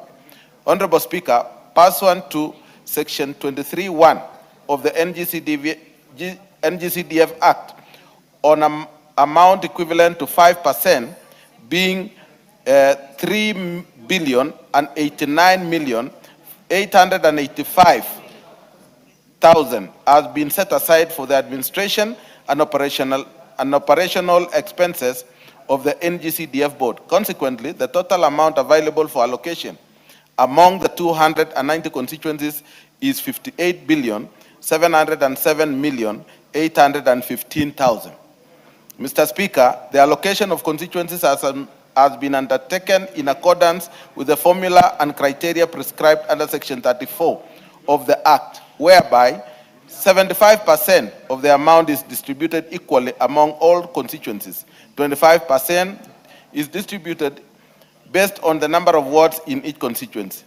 Accordingly, the equal allocation component amounts to 30,861,250, translating to an equal amount of 151 million per constituency of each constituency. The ward-based allocation component amounts to 14,676,953,750, which has been distributed according to the number of wards in each constituency. Mr. Speaker, the table is appended and attached, which I'll table immediately. Mr. Speaker, further analysis will indicate that increase in allocation across all categories of constituencies ranges between 8.8 million and 11.3 million, representing a uniform increase of 5.1%. compared to the previous financial year 2025-2026. Going forward, the committee will push for higher increment given the development needs, the constituencies, and we urge the House to support this endeavor. Mr. Speaker, in compliance with Section 8.1 of the Act, an amount equivalent to 5% of the fund totaling 3,885,000 has been reserved as an emergency fund. Constituencies which are required to ring-fence these funds and shall not allocate them to projects unless circumstances warrant their utilization under the provision of the Act. Honorable Speaker, the committee also noted that pursuant to provision of Section 12.9 and 36.6 of NGCDF Act, appropriation in aid declared by constituencies forms part of the fund allocation. The board reported that 76 constituencies declared A amounting to 24,663,624, which has been incorporated into their respective constituency allocation. Of course, rental incomes and all that from the buildings you build. Having considered the submission of the NGCDF board and pursuant to Section 34.2 of National Government Constituency Development Fund Act 2015, I hereby table the schedule of budget ceilings to the 290 constituencies for the financial year 2026-2027 for consideration by this Honorable House. Finally, Honorable Speaker, I take this opportunity to remind and encourage my fellow honorable members to ensure timely submission of the proposed project for the financial year 2026 in compliance with the set deadline of 31st of July 2026. I urge all members to treat this matter with the seriousness it deserves, as adherence to the prescribed timelines is critical to the orderly planning and implementation of projects for the benefit of our respective constituency. Thank you, Mr. Speaker.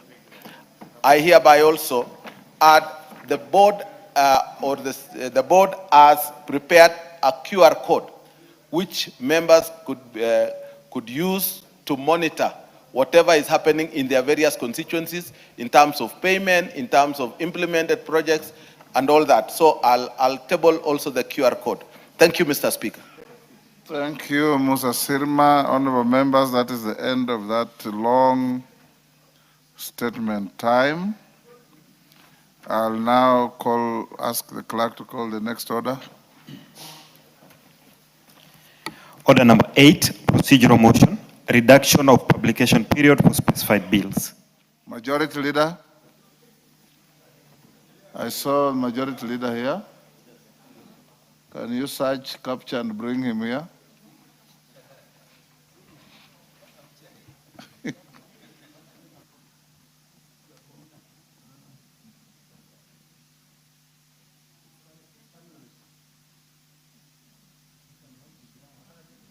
Majority Leader, procedural motion.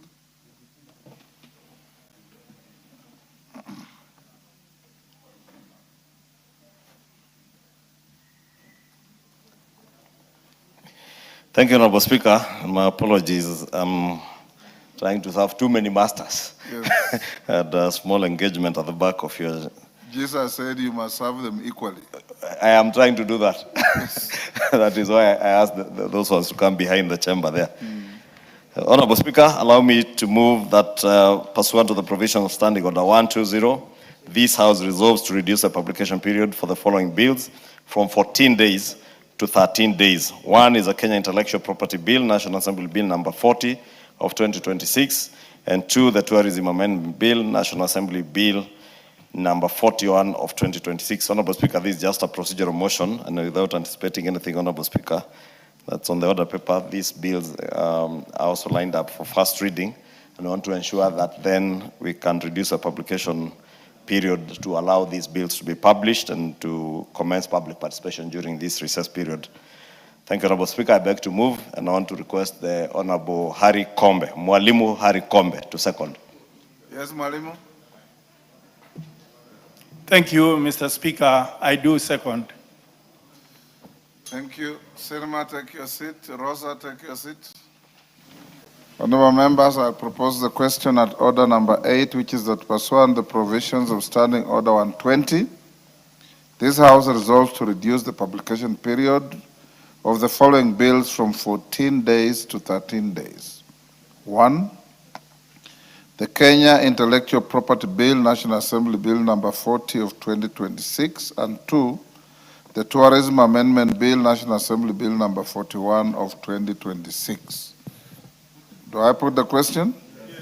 Honorable members, I now put the question at order number 8, which is that, pursuant to the provisions of Standing Order 120, this House resolves to reduce the publication period of the following bills from 14 days to 13 days. 1, the Kenya Intellectual Property Bill, National Assembly Bill number 40 of 2026, and 2, the Tourism Amendment Bill, National Assembly Bill number 41 of 2026. As members of that opinion say aye. Aye. Will those of the contrary opinion say nay?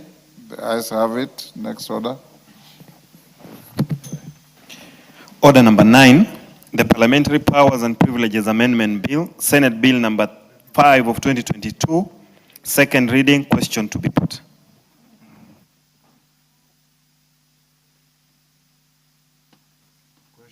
Okay, honorable members, on their feet, take your seats. Take your seats, Selma.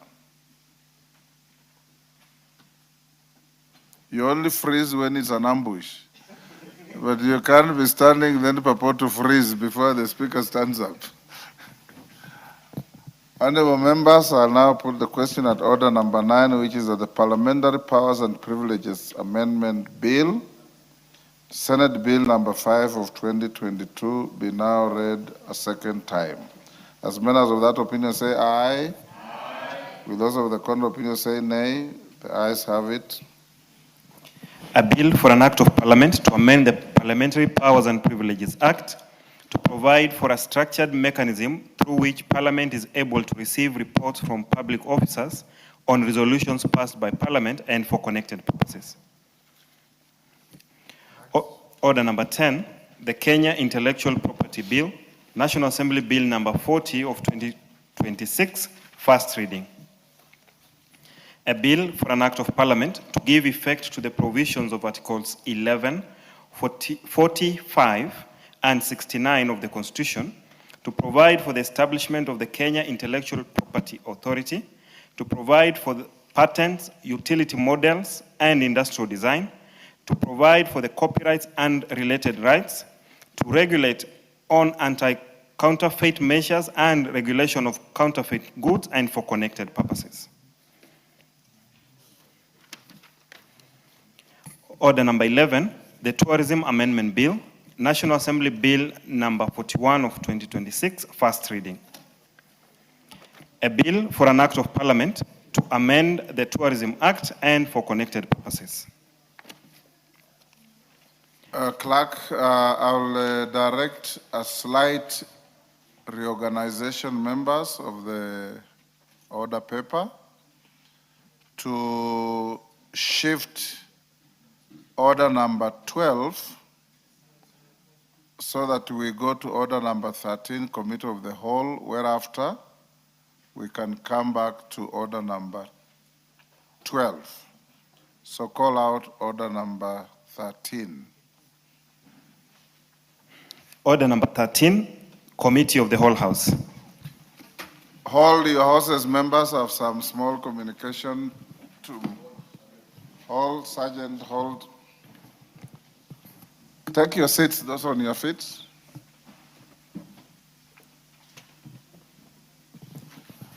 Honorable members, this is a communication on the outcome of harmonization of proposed amendments to the Sovereign Wealth Fund Bill 2026. Honorable members, you recall that during the afternoon sitting of yesterday, Wednesday, 1st July 2026, I referred proposed amendments to the Sovereign Wealth Fund Bill, National Assembly Bill number 7 of 2026 to a winnowing process before the Departmental Committee on Finance and National Planning in accordance with Standing Order 131. I also directed the committee to undertake the exercise and update my office not later than 10 a.m. today, Thursday, 2nd July 2026, so as to guide on the next steps with regard to the processing of the bill in the Committee of the Whole House. Honorable members, I wish to inform the House that I have since received and approved for tabling the report of the Departmental Committee on Finance and National Planning on the harmonization of the proposed amendments to the Sovereign Wealth Fund Bill 2026. I have already allowed the chairperson of the committee to table the report at order number 5 this afternoon. The report indicates that members who had proposed amendments to the bill, namely the Honorable Karole Omondi MP, the Honorable John Kagusha MP, the Honorable Dr. Wilberforce Ounda MP, the Honorable Mwak Mwenje, CBS MP, the Honorable Justice Kemei MP, the Honorable Robert Mbui, CBS MP, and the Honorable Gitonga Mukunje MP participated in the winnowing process. The leader of the majority party also participated in that process. I wish to commend the committee for expertly shepherding the harmonization process. I also commend the leader of the majority party and the 7 members who had proposed amendments to the bill for appearing before the committee to prosecute their requests. Honorable members, I have confirmed that following consultations, all members yielded their proposals to be taken up by the Departmental Committee on Finance and National Planning. Notably, the member for Super South, the Honorable Karole Omondi, MP, who had proposed the deletion of all clauses of the bill, which would have resulted to defeat of the bill in its entirety, found it appropriate to abandon that course. The import of his proposal would have amounted to throwing away the baby with the bathwater. Honorable members, given the consensus, I approved publication of a supplemental order paper for today's sitting to include the harmonized proposed amendments to the Sovereign Wealth Fund Bill 2026. Honorable members, you will note that the proposed amendments are now in the name of the chairperson of the Departmental Committee on Finance and National Planning. The amendments will therefore be prosecuted in the usual manner in the Committee of the Whole House under Order number 13. The House is accordingly guided, and I thank you. Honorable members, will you now be upstanding?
Honorable members, honorable members, we are now in the Committee of the Whole House for the Sovereign Wealth Fund Bill, National Assembly Bill number 7 of 2026.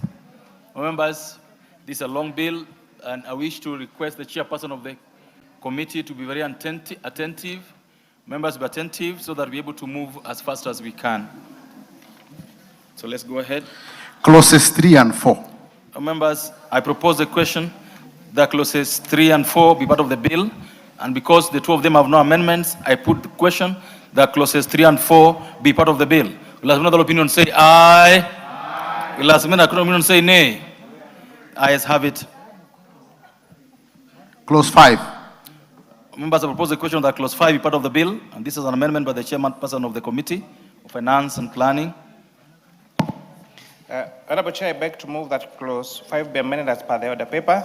It's important to mention that this amendment is seeking to clarify what extraordinary shocks are as reference, and we have said that these extraordinary shocks must be extraordinary shocks as a result that will affect macroeconomic stability. So it's not just extraordinary shocks, so because we thought that could be subject to abuse.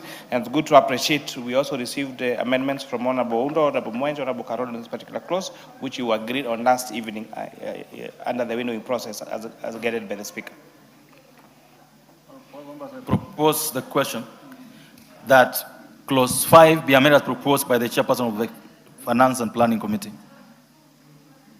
Members, as this is negotiated and agreed, Honorable Undo, I hope what has been said is the position. Thank you, God, that we had a very fruitful engagement last evening, and I'm contented and accept the amendments as agreed as appear in the order paper, and probably as we go on, we'll explain the gist or the reason why we agreed on those amendments. I go on record that I confirm this is the harmonized version. That's so encouraging. Honorable Undo hardly gets contented. Chairman, you must have done a very good job on Honorable Undo. And well done to the committee. Members, I now put the question that clause 5 be amended as proposed. Will as another opinion say aye? Will as another opinion say nay? Ayes have it. I now put the question, members, that clause 5 as amended be part of the bill. Will as another opinion say aye? Will as another opinion say nay? Ayes have it. Clause 6. Members, I propose a question that clause 6 be part of the bill. Chair. Honorable Chair, I beg to move that clause 6 be amended as per the order paper. This Honorable Chair is going to provide for now National Assembly's role in the oversight of the other sources of revenue that will be transferred into the Sovereign Wealth Fund. It's good to appreciate that Honorable Mwenje, Honorable Mbuye, Honorable Karoli had amendments also to this clause that we agreed we carry on with the amendments. Thank you, Honorable Chair. Members, I propose a question that clause 6 be amended as proposed by the Chair of Finance and National Planning. The Honorable Makali Mulu. Yeah, thank you, Honorable Chairman. Honorable Chairman, I must really commend the team for agreeing, because one of the issues of concern cutting across the bill was they were giving a lot of power to the Cabinet Secretary and leaving out the National Assembly. Okay. I really appreciate this amendment. Great. Members, I now put the question that clause 6 be amended as proposed. Does another opinion say aye? Will another opinion say nay? Ayes have it. I now put the question, members, that clause 6 as amended be part of the bill. Will another opinion say aye? Will another opinion say nay? Ayes have it. Clause 7. Members, I propose a question that clause 7 be part of the bill, and because there's no amendment to it, I put the question that clause 7 be part of the bill. Will another opinion say aye? Will another opinion say nay? Ayes have it. Clause 8. Members, I propose a question that clause 8 be part of the bill. Mover. Honorable Chair, I beg to move that clause 8 be amended as per the order paper. Honorable Chair, this amendment is seeking to provide clarity on the total allocations to each component. As currently drafted, the bill gave the CS, the Cabinet Secretary, discretion to determine proportions into each of the three components. It's important to mention that Honorable Undo, Honorable Mwenje, Honorable Kokushi, Honorable Mbuye, and Honorable Karoli had amendments to this clause that we agreed on. Honorable Chair, just for a minute, I think it's very important to notify this House that we did prescribe now in law that 30% of the amount that is being collected from in the holding account shall be transferred into the future generations component. So we are guaranteeing that of all that will come into the fund, Honorable Speaker, 30% of this must be reserved for future generations, so that our children, our children's children can also found a wealth that we created for them, Honorable Chairperson. Thank you, Honorable Undo. Honorable Speaker, Chair, I just want to emphasize the point. Honorable Undo, wait a minute. Members, I propose a question that clause 8 be amended as proposed by the Chair. Honorable Undo. I just want to join my colleague in putting this very clear, that we deliberated and agreed. There's a future generation, there's current generation. When is the future? The future starts now as we speak, and it will continue to come. In any case, whatever we're investing now, we're investing for the future. So generally, there is a very good harmony. There shouldn't be any chaos of Thank you. Thank you, I support. Remember, I propose a question that clause 8 be amended as proposed. As one of the opinion say aye. As many opinion say nay. Ayes have it. Members, I now put the question that clause 8 as amended be part of the bill. As many other opinions say aye. As many other opinions say nay. Ayes have it. Clauses 9 and 10. Members, I put the question that clauses 9 and 10 be part of the bill, and because there's no amendment to the same, I put the question that clauses 8 and 9, 9 and 10 be part of the bill. As many other opinions say aye. As many other opinions say nay. Ayes have it. Clause 11. Members, I propose the question that clause 11 be part of the bill. Mover. Honorable Chair, I beg to move that clause 11 be amended as per the order paper. This amendment is seeking to enhance prudent use of these resources by specifically requiring that their withdrawal must be subject to approval by the control of budget. In any withdrawal or transfer from the subvention component, this will further align with Article 228 of the Constitution. The bill further provided that transfer to the subvention component will cease when the component grows to 10 billion shillings. This we felt was too prescriptive, and we noted that the target could easily be surpassed. It's important to appreciate that we received good feedback and amendments that were proposed by Honorable Undo, Honorable Kogushi, Honorable Karoli on this particular amendment. Thank you, Honorable Chair. All members, I propose a question that clause 11 be amended as proposed. Duro Makali Mulu. Yeah, Honorable Chairman, another good amendment. Honorable Chairman, it's important that any money being withdrawn from the our consolidated fund should be approved by the control of budget for purpose of monitoring the expenditure, Honorable Speaker. So this is another good one. And I also like the idea of removing the 10 billion because that was quite also restrictive. Thank you. All members, I put the question now that clause 11 be amended as proposed. Will as another opinion say aye? As many the contrary opinion say nay. Ayes have it. Members, I now put the question that clause 11 as amended be part of the bill. As many other opinion say aye. As many the contrary opinion say nay. Ayes have it. Clause 12. All members, I propose the question that clause 12 be part of the bill. Mover. Honorable Chair, I beg to move that clause 12 be amended as per the order paper. Honorable Chair, again, we received a lot of feedback on this particular clause from Honorable Undo, Honorable Justice Kimei, and Honorable Karoli.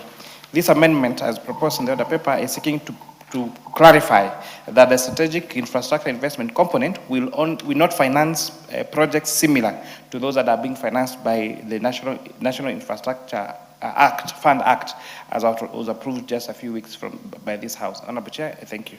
Members, I propose the question that clause 12 be amended as proposed by the Chair.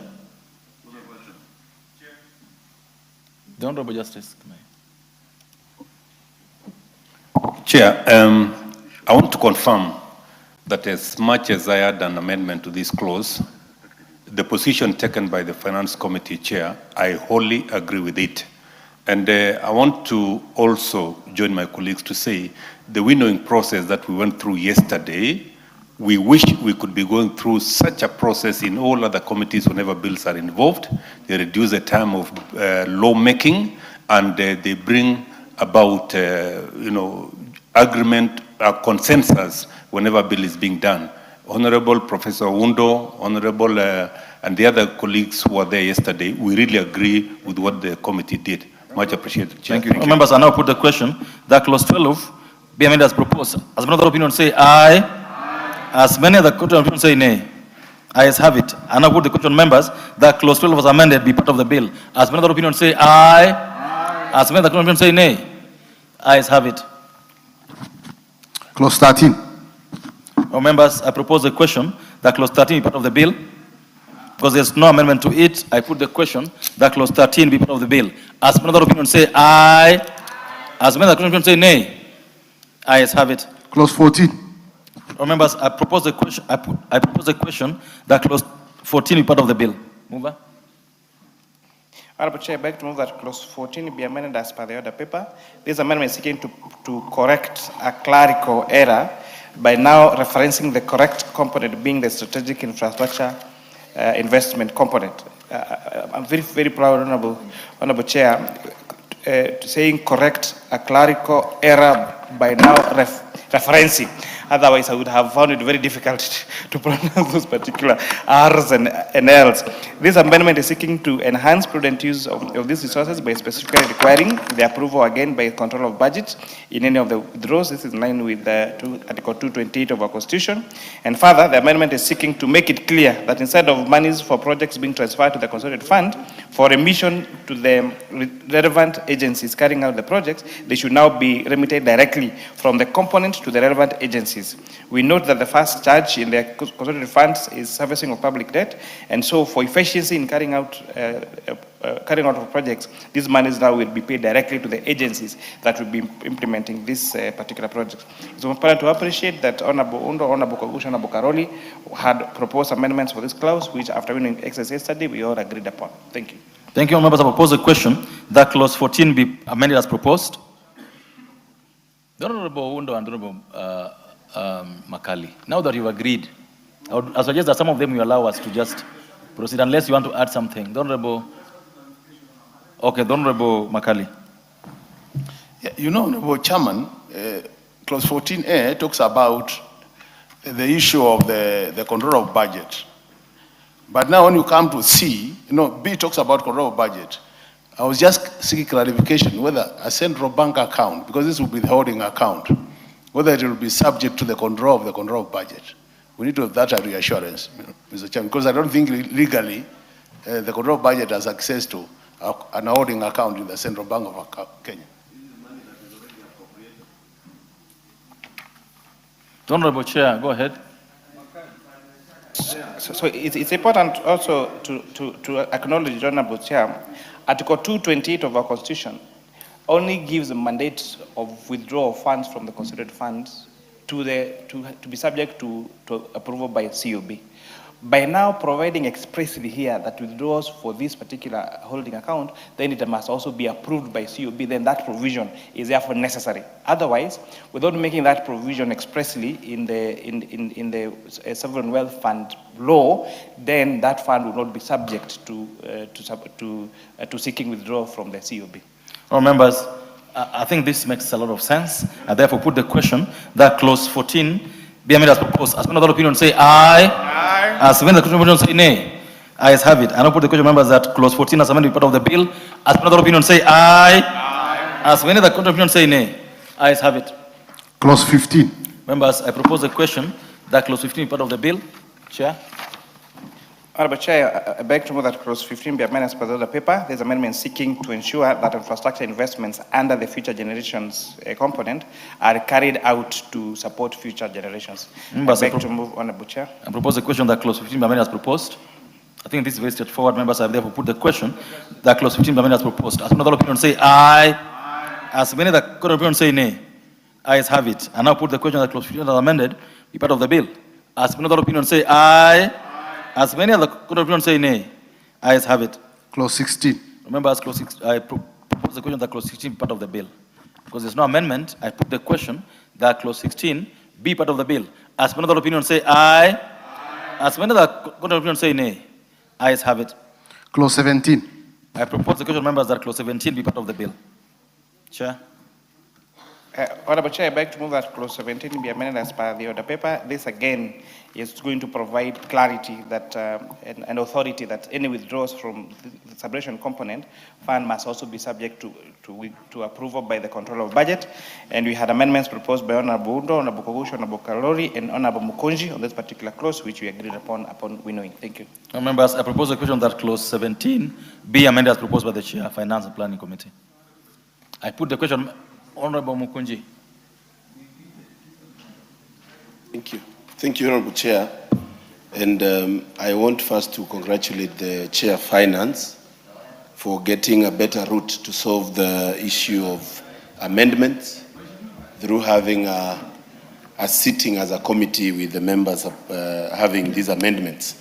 Honorable Chair, one of the biggest challenge that I was seeing in this bill is the issue of oversight.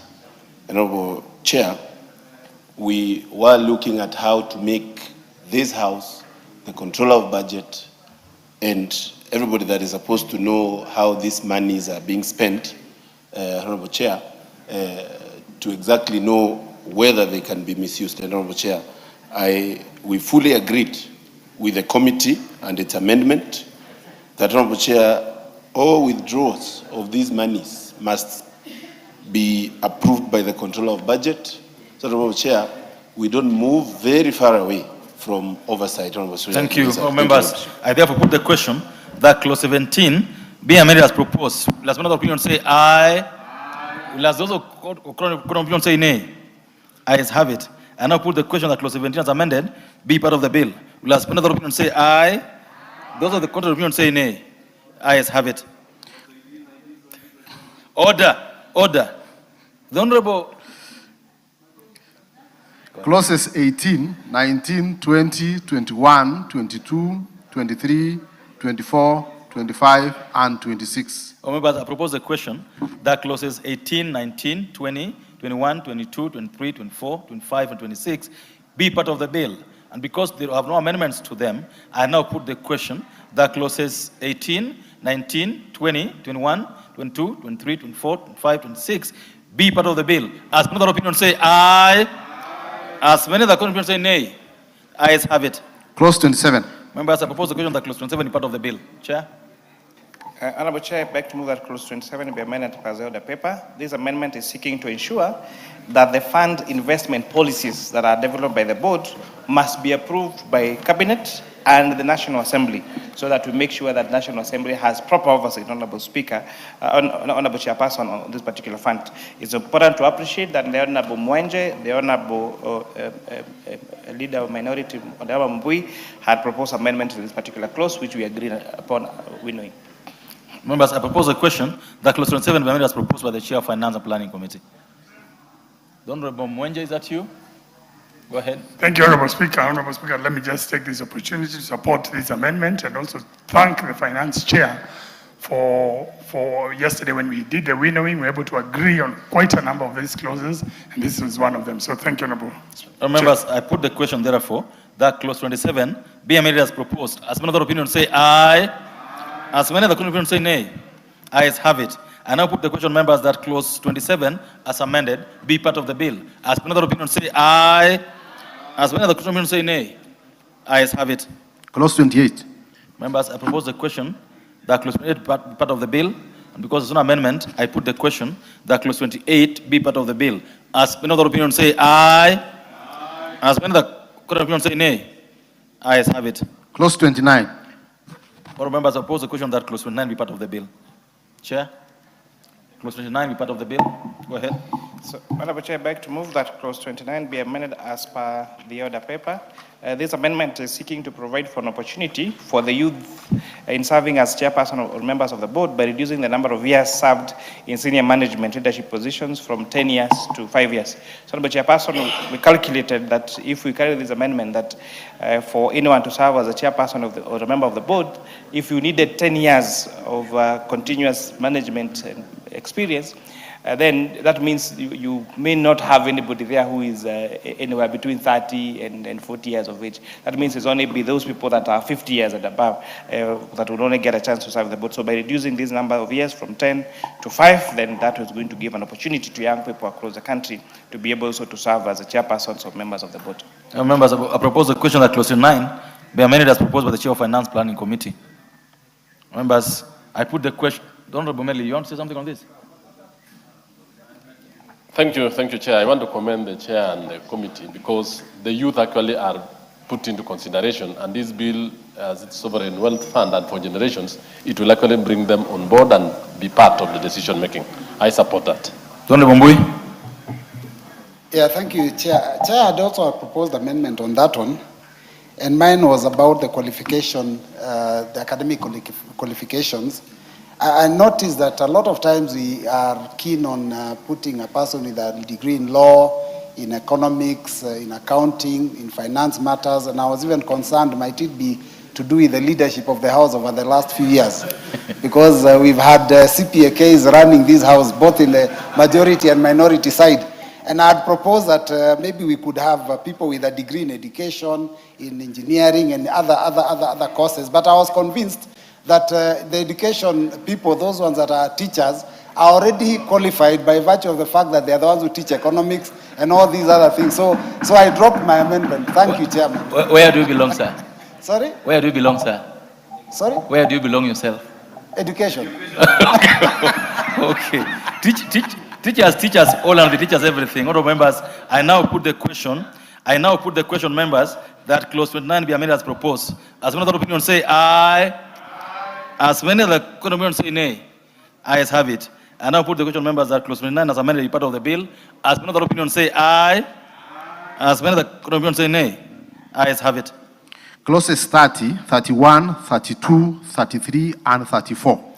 All members, I propose the question that clauses 30, 31, 32, 33, 34, 33, and 34 be part of the bill. I now put the question, members, because there's no amendment, that clauses 30, 31, 32, 33, and 34 be part of the bill. As many other opinions say aye. As many other opinions say nay. Ayes have it. Clause 35.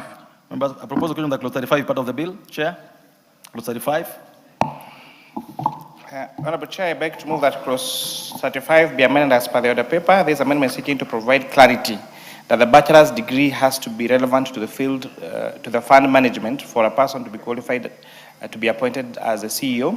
Further, this amendment is seeking to clarify that the Salaries and Remuneration Commission shall advise the Cabinet Secretary on the terms and conditions of the CEO, which is consistent with Article 234B of the Constitution.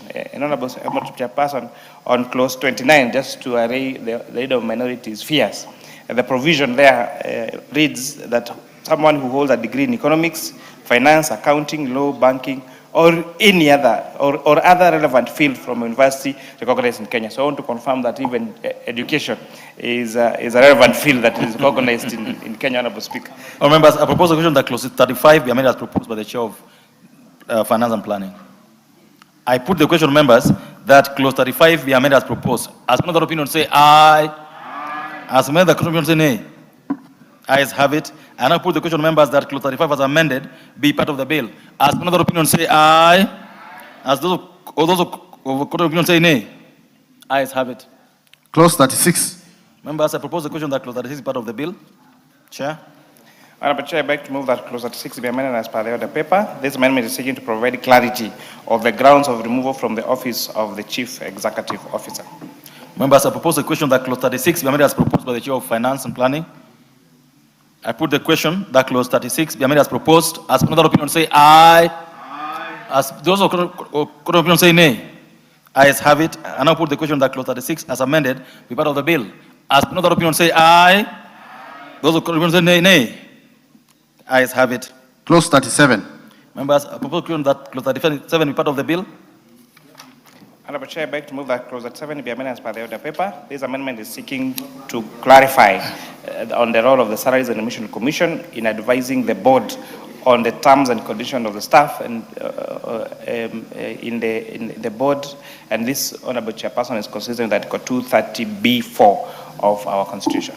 Members, I propose the question that clause 37 be amended as proposed by the Chair of Finance and Planning. I put the question that clause 37 be amended as proposed. Will as many other opinions say aye.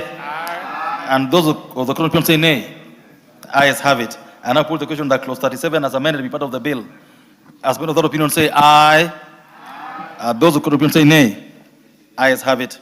Clauses 38 and 39. Members, I propose the question that clauses 38 and 39 be part of the bill. There being no amendments to them, I now put the question that clauses 38 and 39 be part of the bill. As many other opinions say aye. As many of the opinions say nay. Ayes have it. Clause 40. Members, I propose the question that clause 40 be part of the bill. Chair. Honorable Chair, I beg to move that clause 40 be amended as per the order paper. This amendment is seeking to provide clarity on the penalty provision, which is consistent with drafting practice and meaning. Honorable Chairperson, it's important to mention that clause 43 sets out a very strict penalty. You know, a person who contravenes subsection 1 commits an offence is liable on conviction to a fine not exceeding 5 million shillings or imprisonment not exceeding 2 years, Honorable Chairperson. I beg to move. All members, I propose a question that clause 40 be amended as proposed by the Chair of Finance and Planning. I now put the question that clause 40 be amended as proposed. As many other opinions say aye. As many other opinions say nay. I now put the question, members, that clause 40 as amended be part of the bill. I'll take that again. Oh, members, I now put the question that clause 40 be amended as proposed. Will as another opinion say aye? Those of the opinion say nay. Ayes have it. I now put the question, members, that clause 40 as amended be part of the bill. As another opinion say aye? As those of the opinion say nay. Ayes have it. Clauses 41, 42, 43, 44, and 45. Members, I propose a question that clauses 41, 42, 43, 44, and 45 be part of the bill. And there being amendments to them, I now put the question that clauses 41, 42, 43, 41, 45 be part of the bill. As many of the opinion say aye, as many of the opinion say nay. Ayes have it. Clause 46. Members, I propose the question that clause 46 be part of the bill. Chair. Honorable Chair, I beg to move that clause 46 be amended as for the other paper. This amendment is seeking to clarify and especially expressly prohibit against securitization or using the future generations component as collateral for borrowing by a government entity. Members, I propose the question that clause 46 be amended as proposed by the Chair of Finance and Planning. The Honorable Mukunji. Thank you. Thank you, Chair. This was a very important amendment, Honorable Speaker, Honorable Chair, because we know now this country has gotten a new way of borrowing.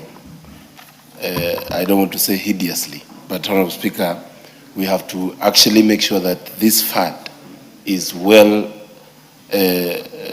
is put in a way that it cannot one day disappear after it has been securitized. Honorable Speaker, I'm very happy with the committee in the agreement of this amendment.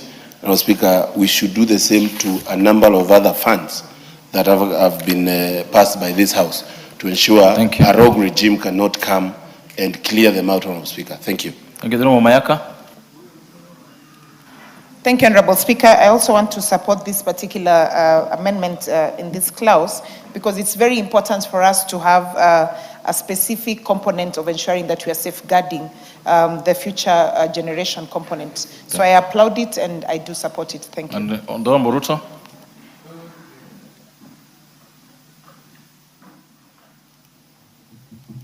Chair, thank you so much. I also want to support this. It's a good move to ensure that the spirit of this particular bill, which seeks to utilize our natural resources with a definite timing in terms of depletion for the purpose of now and the purpose of tomorrow. Nonetheless, to say, again, it's good to remind my good friend Mogunji. From his presentation, he seemed to be attacking that there is a tendency of securitizing. I think you need to understand the implication and the context about securitization. It's not a question of securitizing every money.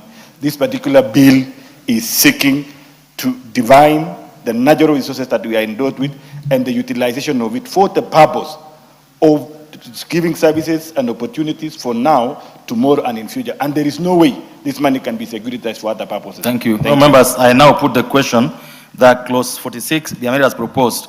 As many other opinions say aye, as many other opinions say nay. Ayes have it. I now put the question to members that clause 46 as amended be part of the bill.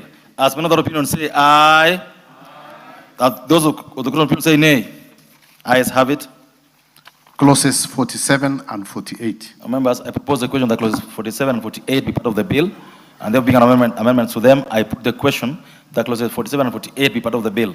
As many other opinions say aye, or the opinions say nay. Ayes have it. Clause 49. Members, I propose the question that clause 49 be part of the bill. Mover.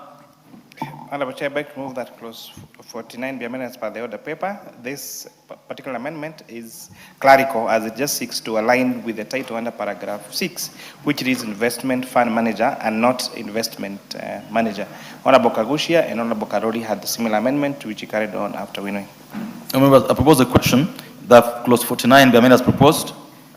These clerical members, I put the question that clause 49 be amended as proposed. As another opinion say aye. As many other say nay. Ayes have it. And now put the question that clause 49 as amended be part of the bill. Will as another opinion say aye?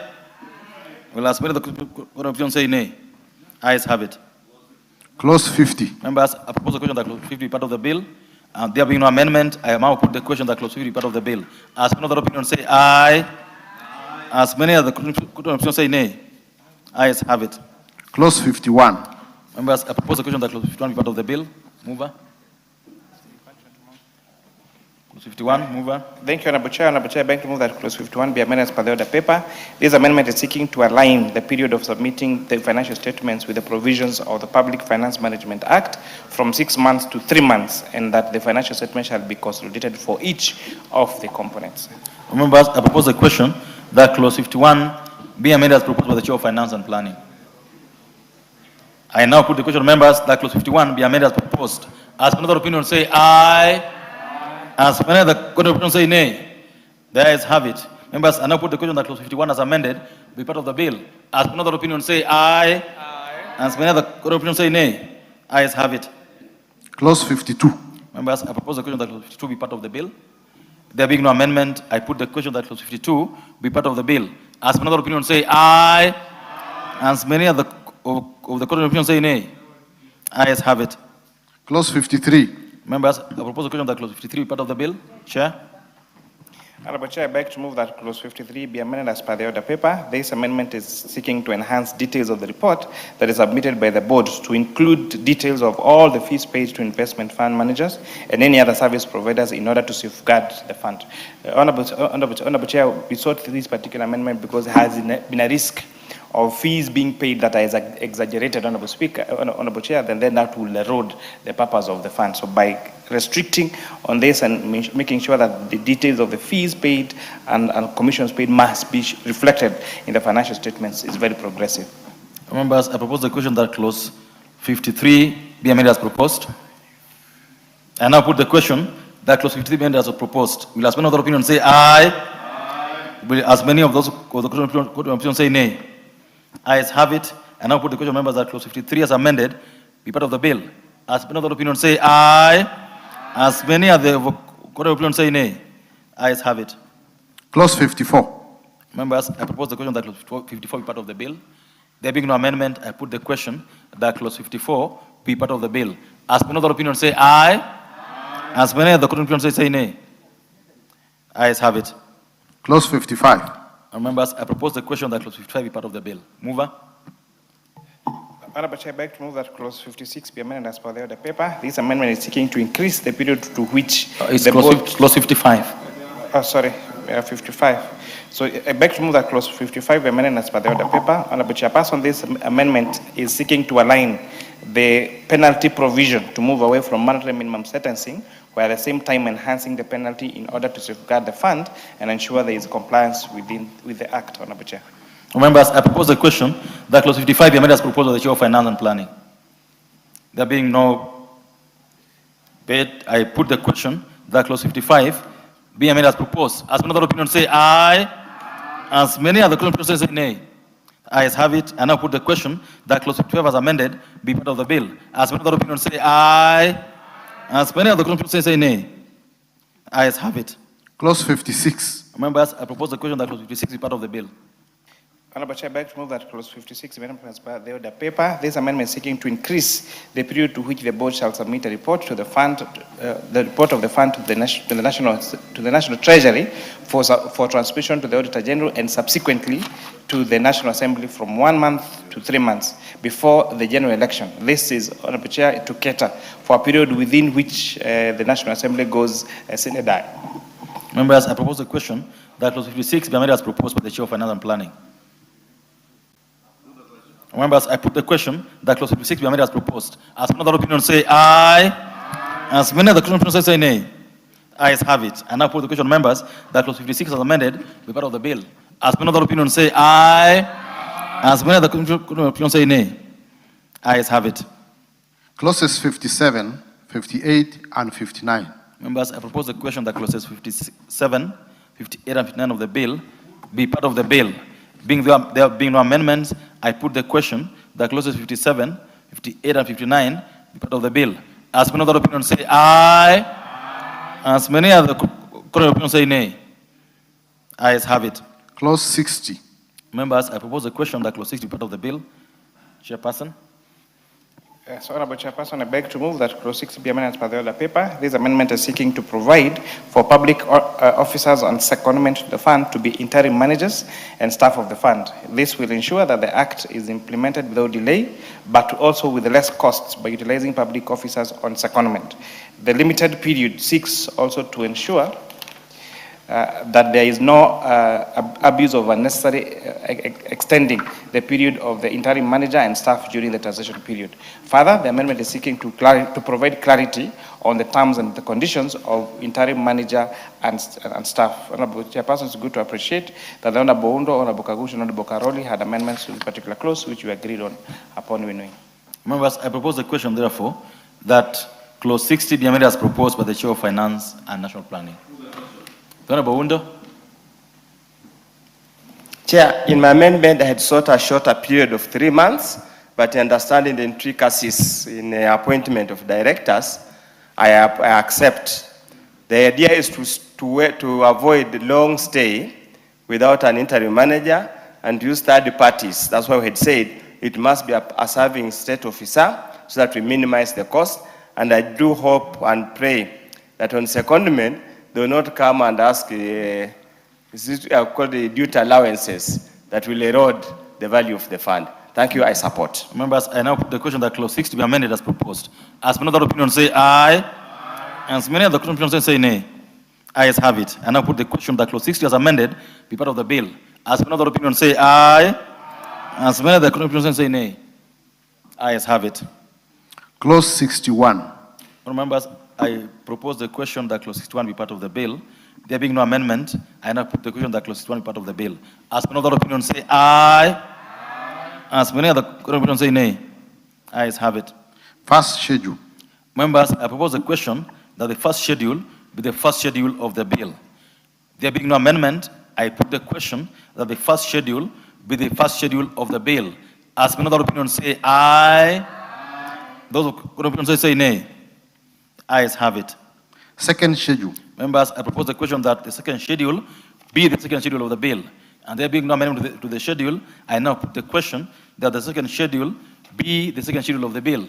As many other opinions say aye, as many other opinions say nay. Ayes have it. Third schedule. All members, I propose the question that the third schedule be part of the bill. Honorable Chair, you have an amendment to the third schedule of the bill. Yes, Honorable Chair, I beg to move that the third schedule be amended as per the order paper. This amendment is seeking to provide a capping to the amount paid to an investment fund manager to 2% of the investment in the qualifying instrument. This is to ensure that there is prudent utilization of the funds. Members, I propose a question that the third schedule of the bill be amended as proposed by the Chair of Finance and National Planning. I now put the question that the third schedule be amended as proposed by the Chair. As many other opinions say aye, as many other opinions say nay. Ayes have it. I now put the question, members, that the third schedule as amended be the third schedule of the bill. Will as many other opinions say aye, will as many other opinions say nay. Ayes have it. Fourth schedule. Members, I propose the question that the fourth schedule be the fourth schedule of the bill. Chair, you have an amendment. Honorable Chair, I beg to move that the fourth schedule be amended as per the order paper. This is a consequential amendment that is seeking now to clarify how the royalties shall be paid into the sovereign wealth fund by amending section 186 of the Mining Act. Members, I propose the question that the fourth schedule be amended as proposed by the Chair of Finance and Planning Committee. I now put the question that the fourth schedule be amended as proposed. As many other opinions say aye, as many other opinions say nay. Ayes have it. Members, I now propose the question, put the question that the fourth schedule as amended be the fourth schedule of the bill. As many other opinions say aye, as many other opinions say nay. Ayes have it. Clause 2. Honorable members, I propose the question that clause 2 be part of the bill. Honorable Chair. Honorable Chair, I beg to move that clause 2 be amended as per the order paper. This amendment is seeking to clarify that the national government's share in minerals and petroleum royalties is the one that's being referred to the sovereign wealth fund. This amendment, the amendment on extraordinary shocks is to also provide clarity that these extraordinary shocks can only be the shocks as that have been affected by macroeconomic stability. It's also important to mention, Honorable Chair, that the Honorable Undo, the Honorable Mwenje, Honorable Mukunji, and Honorable Karoli had amendments to this particular clause. Honorable, I propose a question that clause 2 be amended as proposed by the Chair. Honorable Undo. As we come to the tail end, let me also commend the team for being understanding and caring about the welfare of the people of Kenya. Honorable Speaker, they are under the definition of extraordinary shocks, the way it was defined in the bill, as kind of was weird, too long and too much, and we applied our minds. Quite a number of us who sat in that meeting yesterday have attended macroeconomic classes, lectures, several units. So we understand what we are talking about, and we want to ask those who have not attended, just agree with us, and let's move on. Thank you. Members, I now put the question that clause 2 be amended as proposed by the Chair. As many other opinions say aye, as many other opinions say nay. Ayes have it. Members, I now put the question that clause 2 was amended be part of the bill. As many other opinions say aye, as many other opinions say nay. Ayes have it. Title. Members, I propose the question that the title be the title of the bill. And there being no amendment, I put the question that the title be the title of the bill. As many other opinions say aye, as many other opinions say nay. Ayes have it. Clause 1. Members, I propose the question that clause 1 be part of the bill. And there being no amendment, I put the question that clause 1 be part of the bill. As many other opinions say aye, as many other opinions say nay. Ayes have it. Members, that marks the end of the committee of the whole House, and thank you for your attention and patience. I now, and the beginning of the new Kenya, where winnowing becomes the order of the day, and members agree.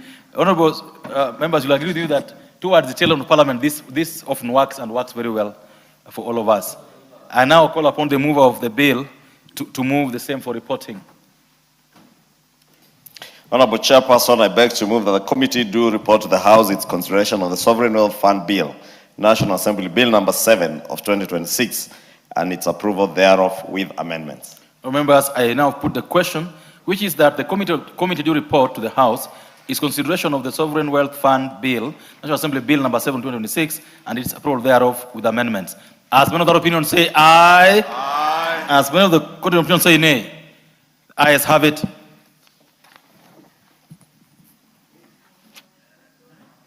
Honorable members, Mr. Speaker.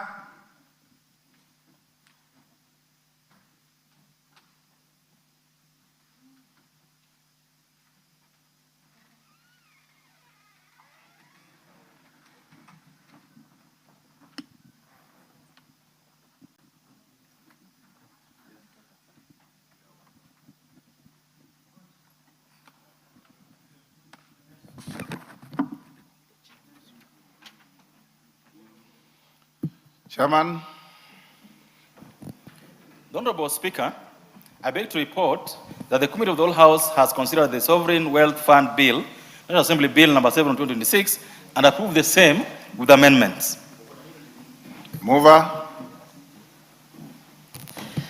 Honorable Speaker, I beg to move that the House do agree with the committee in the said reports, and also request the Honorable Naomi Wako to second the motion for agreement with the report of the Committee of the Whole House. Honorable Speaker, I second. Honorable members, I propose the question, which is that the House do agree with the committee in the said report. I put the question? Yes. Honorable members, I put the question, which is that the House do agree with the committee in the said report.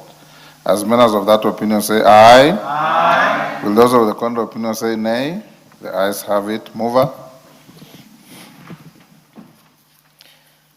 Honorable Speaker, I beg to move that the Sovereign Wealth Fund Bill, National Assembly Bill number 7 of 2026, be now read a third time.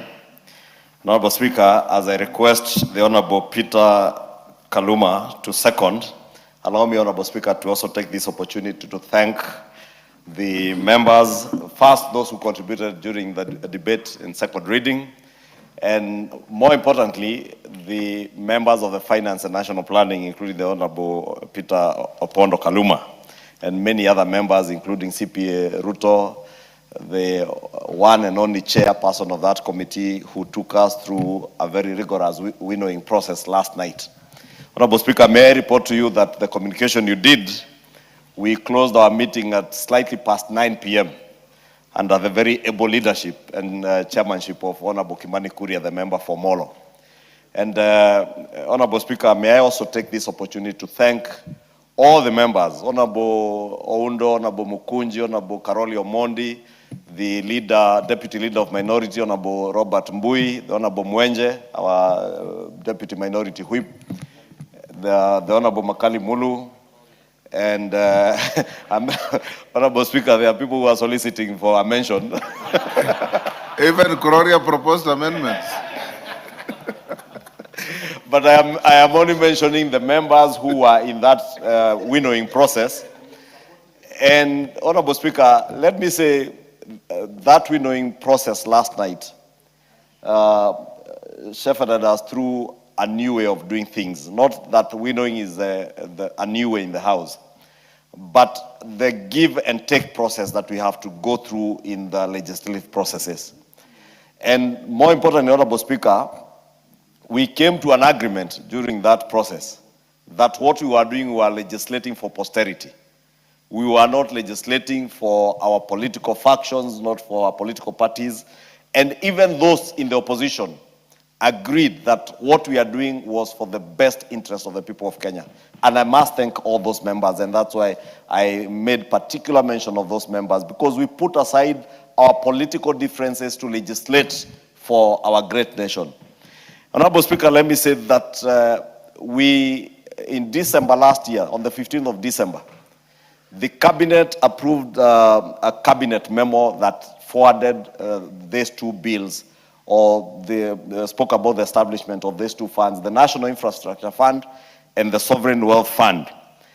And in that memo, Honorable Speaker, you remember the cabinet communique saying that these two funds would actually serve as the backbone of the government's plan to transition Kenya into a first world economy. And not just transition Kenya into a first world economy, but also doing it through a sustainable investment-led growth model that would drive us away from the old ways of either overburdening Kenyans with taxation or over-reliance on public debt. Honorable Speaker, this is a very momentous time for our country. The passage of this bill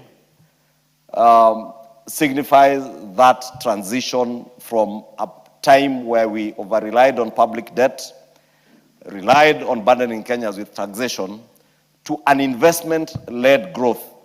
And the establishment of these two funds, Honorable Speaker, will now properly set our nation onto the path of transitioning our nation from a third world or a growing middle income economy into a first world nation, Honorable Speaker.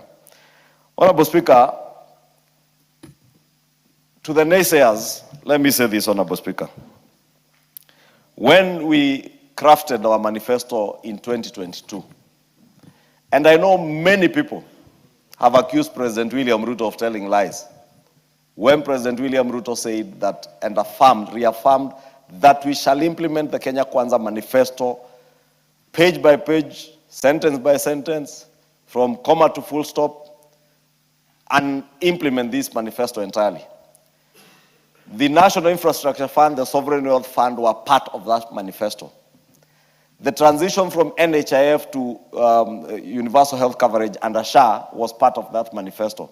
And therefore, Honorable Speaker, our passage of this bill today is further implementation of the manifesto, which, Honorable Speaker, we are fortunate that you are part of crafting that manifesto.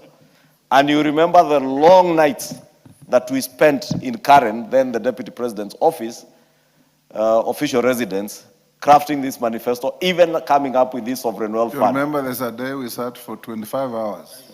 Yes. Yes. And these are things, Honorable Speaker, that Kenyans may never know. but they have not come by accident. They are not opportunistic bills that are just finding their way into Parliament. They are well thought through processes that would augment our nation and move its economy to a first world economy, Honorable Speaker. Therefore, I must thank even those who are in the executive who have made sure that we are indeed implementing our manifesto as we sold it to the people of Kenya. Honorable Speaker, today we can proudly say that when in December 2025, that communique from the cabinet said that these two funds, once established, will set us on the motion of transitioning us to a first world nation and moving us towards an investment-led growth away from the public debt-ridden and taxation burdens that are being put on Kenyans over the years. It sounded like it's neuroscience, Honorable Speaker. You remember, towards the end of the year, when the President spoke during the State of the Nation address, he spoke of an ambitious 5 trillion investment-led growth of moving our country forward. And many people thought it was just talk. And he said that for every shilling that we generate, we can leverage on that and raise another 10 shillings. And he said that within the next few months, we shall be disposing of shares in Safaricom, in Kenya Pipeline, and that will guarantee us the first 3 trillion shillings. Honorable Speaker, I am so proud today, as a leader in this country, that we have seen that come to fruition. Yesterday, Honorable Speaker, or the day before, if I am not wrong, the money for the Safaricom sale, 350 billion shillings, together with the sale of Kenya Pipeline, the 250 billion or so shillings from Safaricom and the 106 or so billion shillings is now securely in the National Infrastructure Fund. That gives us the capital to now raise a further 3 trillion shillings so that the investment-led growth that was seen as just talk becomes a reality, Honorable Speaker. The challenge is upon us as leaders that even as we legislate, and that's why I commended the members who sat with us throughout the night, last night, under the able chairmanship of Kimani Kuria. Honorable Speaker, I noted that that is the first departmental committee meeting I have attended in the last 3 years. And Kimani Kuria told me he was very proud that the first departmental committee meeting I attend is under his chairmanship. But of course, when you have such a brilliant chair, Honorable Speaker, Honorable Undo has just commented here that there was a macroeconomic class last night, and he was fortunate, as much as a very good teacher, to also learn a few things on extraordinary shocks to economies around the world. But Honorable Speaker, let me not be too wordy, but I was saying I am very proud of this 13th National Assembly. Very proud of all the members of this House. That notwithstanding the political grandstanding we have out there, we can come together and legislate on a matter that touches on the lives of each and every Kenyan. Not now, Honorable Speaker, because this Sovereign National Wealth Fund, is speaking to the current and future generations. That is why we have a foreign, sorry, not a foreign, in this Sovereign Wealth Fund, that is why we have a future fund that speaks to future generations, Honorable Speaker. And therefore, Honorable Speaker, let me say that our history, or our space in the history of this nation is very secure, especially with the establishment of these two funds.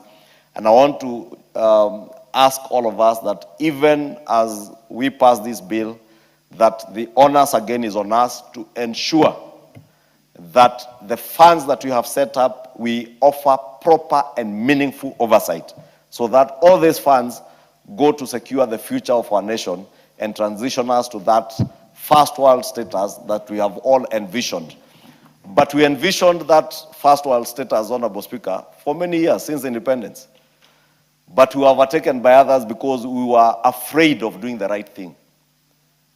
I must thank President William Ruto because he has not been afraid of the insults.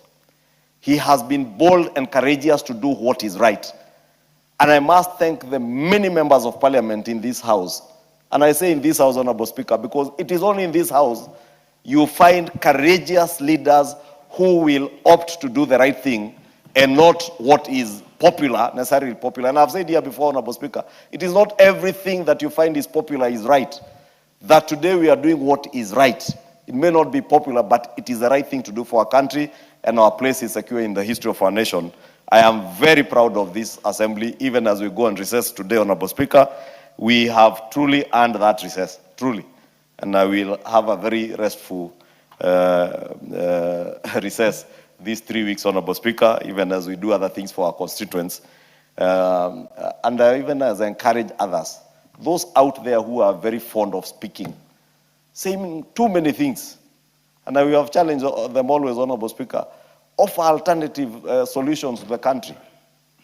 I am glad that as members of parliament, we have kept away from the noise out there. And even those who have picked the noise out there and brought it to the house, in shame, now they have had to apologize to the Kenyan people.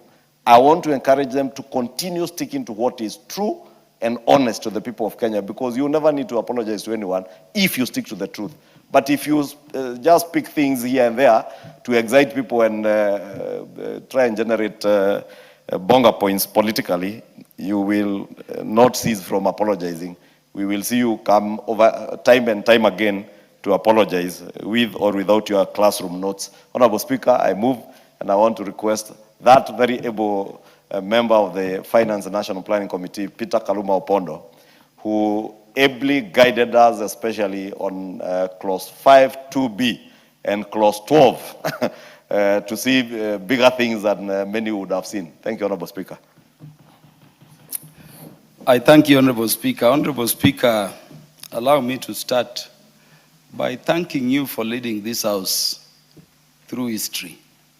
And Honorable Speaker, you've sat in this House this afternoon from 2:30 to this time because of the monumental nature of the business we are transacting. Honorable Speaker, I attended with you the assent into law by the President of the Infrastructure Fund Act now. And Honorable Speaker, I still remember very clearly what His Excellency President William Ruto did indicate. That when he writes his autobiography, if I were to quote honorable members, he will remember the 13th Parliament as a parliament which has been greatly impactful in terms of giving this nation direction. And he said we will get some space there as parliament. And Honorable Speaker, I cannot agree more. Honorable Speaker, when you privileged me to preside over the second reading and general debate on this bill, before I proposed the question, honorable members, you remember indicated that it appeared to me that history was beckoning at the 13th Parliament. And I did ask the question whether we were ready to grasp and to capture it. And Honorable Speaker, I was making that question, proposing the question and making that statement after I had the majority leader move and after I had our very sharp, gifted chairman of the committee in charge of finance and national planning, my brother, the Honorable Kuria Kimani, elaborate on the purposes of this law. And listening to them and having gone through the bill, I beckoned upon this House to grasp their date with destiny. Honorable Speaker, if there is something I would remember my role in the House for, and my best day in this House for, it is the debate which surrounded this bill. And I asked Kenyans to review the answer, review the videos. I was shocked at how passionate the leadership of this House, the representatives of the people here, are concerned about the country. Honorable Speaker, what does this bill do? In three things, this is how we have met destiny, this is how we have met history. Honorable Speaker, we were with you here when COVID struck. And before that, Nobody in Kenya, least of all us, ever imagined, Honorable Speaker, a time would come when we would all be locked in our houses and in our rooms unable to interact with anybody. And the economy would be shut down completely.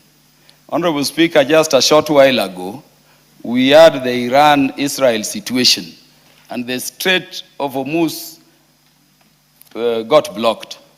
And you know the fluctuations in oil prices, and the country not knowing how we would sustain the supply chain, more so in respect of fuel and other necessary goods. Honorable Speaker, through this law, we have provided a buffer to the whole nation against extraordinary shocks. And Honorable Speaker, how beautiful is it? And how beautiful can it be that it fell on us as the 13th Parliament, and we are the one doing so? Honorable Speaker, our Constitution speaks to the current generation and future generation a need for equity between them in the manner we apply and use the wealth which come across our time. Honorable Speaker, this law, once assented to by the President, answers that issue of intergenerational equity. And it does not just do so, Honorable Speaker. We are also saying that the current generation is going to provide a link by deliberate strategic infrastructure investment leading into that future to enable them then have a fund that they can move with and a stable country they can be happy about. I don't want to say much, Honorable Speaker, but allow me for once to thank His Excellency President Ruto for the bold and visionary leadership he's given this country. Honorable Speaker, I've always said that it appears to me, doing a historical analysis of all our presidents since independence, that the things which have been deemed impossible for the country, but which are very necessary, it has taken President Ruto to face them boldly, not caring about the consequences that may be to people whose vision is short, to people who don't see beyond the temporal needs of the politics of the time. And he's doing very well. Let me thank President Ruto for his vision around the Infrastructure Act now, for his vision around this sovereign wealth bill, which hopefully, Honorable Speaker, I hope he'll be signing. And I would pray, Honorable Speaker, that if you were to honor the House, this one would have been assented to by His Excellency the President, with even a bigger member of members of Parliament here to witness this meeting with our destiny. Honorable Speaker, let me thank the Majority Leader for leadership of the House. After you, let me thank the Chair of the Committee. Let me even thank the members of the House, especially those ones we interacted with up to very late in the night when the House has adjourned, processing this thing in unison.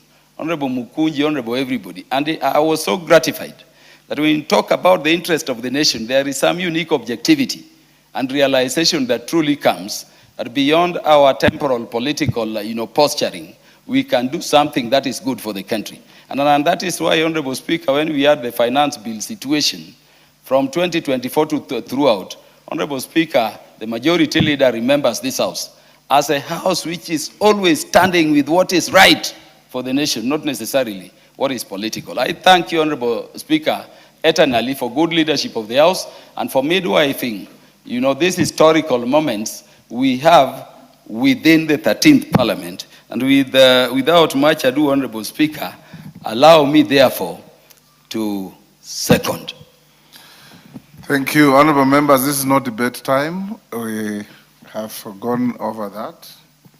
Allow me to go to the next level. But as I do that, honorable members, taking cue with what the Majority Leader said, it takes men and women of courage to do great things. And in doing so, remember the words of Winston Churchill, that you'll never finish your journey if you stop to throw stones at every barking dog. Focus on your journey, and if we have to reform this country, we will do so by men and women of courage, the way I have seen this house. I've been in this house since 1992. I can say without any fear of contradiction that this is a courageous house.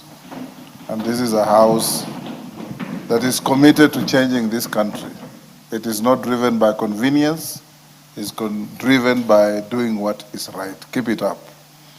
Honourable members, I now propose the question, which is that the Sovereign Wealth Fund Bill, National Assembly Bill number 7 of 2026, be now read a third time. Yes, Ondo, you've spoken more than 10 times on this bill, but make your comment. Yeah, because Honorable Speaker, people of Funyula sent me to come here and legislate on behalf of people of Funyula and the people of Kenya generally. And Honorable Speaker, my colleagues will bear with me.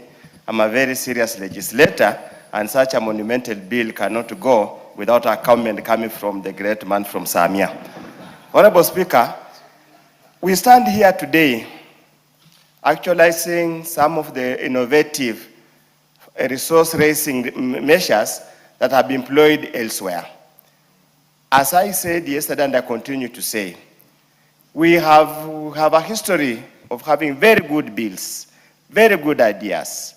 But, Honorable Speaker, at the end of the day, we botch them at implementation. We have had so many other grand ideas that have ended up being a sleaze fund, being a scam, and generally embarrassing the country and causing untold suffering.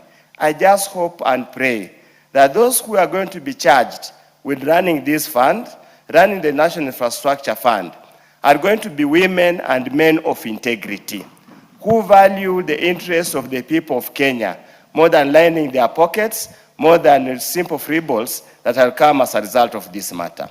Honorable Speaker, let me also laud the new spirit that is coming to emanate now.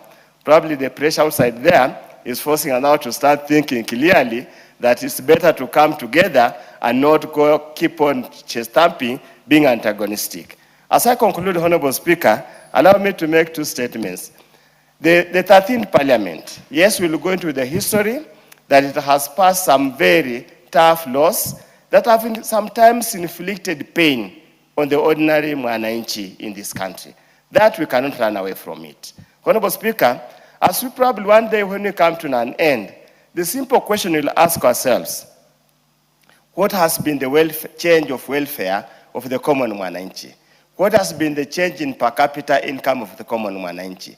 What has been the change in poverty incidences during this term of the 13th Parliament? Those are the only verifiable, empirically driven measures of the performance of the Parliament. Finally, let me also conclude by thanking my friend, Honorable Kaluma. He reminds me of a story, and I think he has always said so. You don't have to struggle to vote for the government. Once the government is there, join the government and become happy. I wish I could have that courage and that strength. I would also be singing the same song. Others, Honorable Speaker, House, Honorable Kimani Kimani of Molo, Majority Leader, thanks for listening. Thanks also for that robust exchange yesterday. It rekindled my minds in my undergraduate. It reminded me when I was teaching at the university, and I was trying to explain to Honorable Kalori Omondi that in investment appraisal, when we talk about leverage, we are not talking about lien. It's about the mix between income, capital and debt. Now, those are now macroeconomics that we had a very nice time. But otherwise, thanks you very much, Honorable Kaluma. I think I need to learn some lessons from you.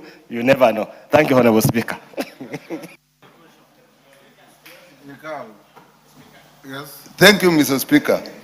I don't understand finance much, and I did contribute to this bill in the second reading.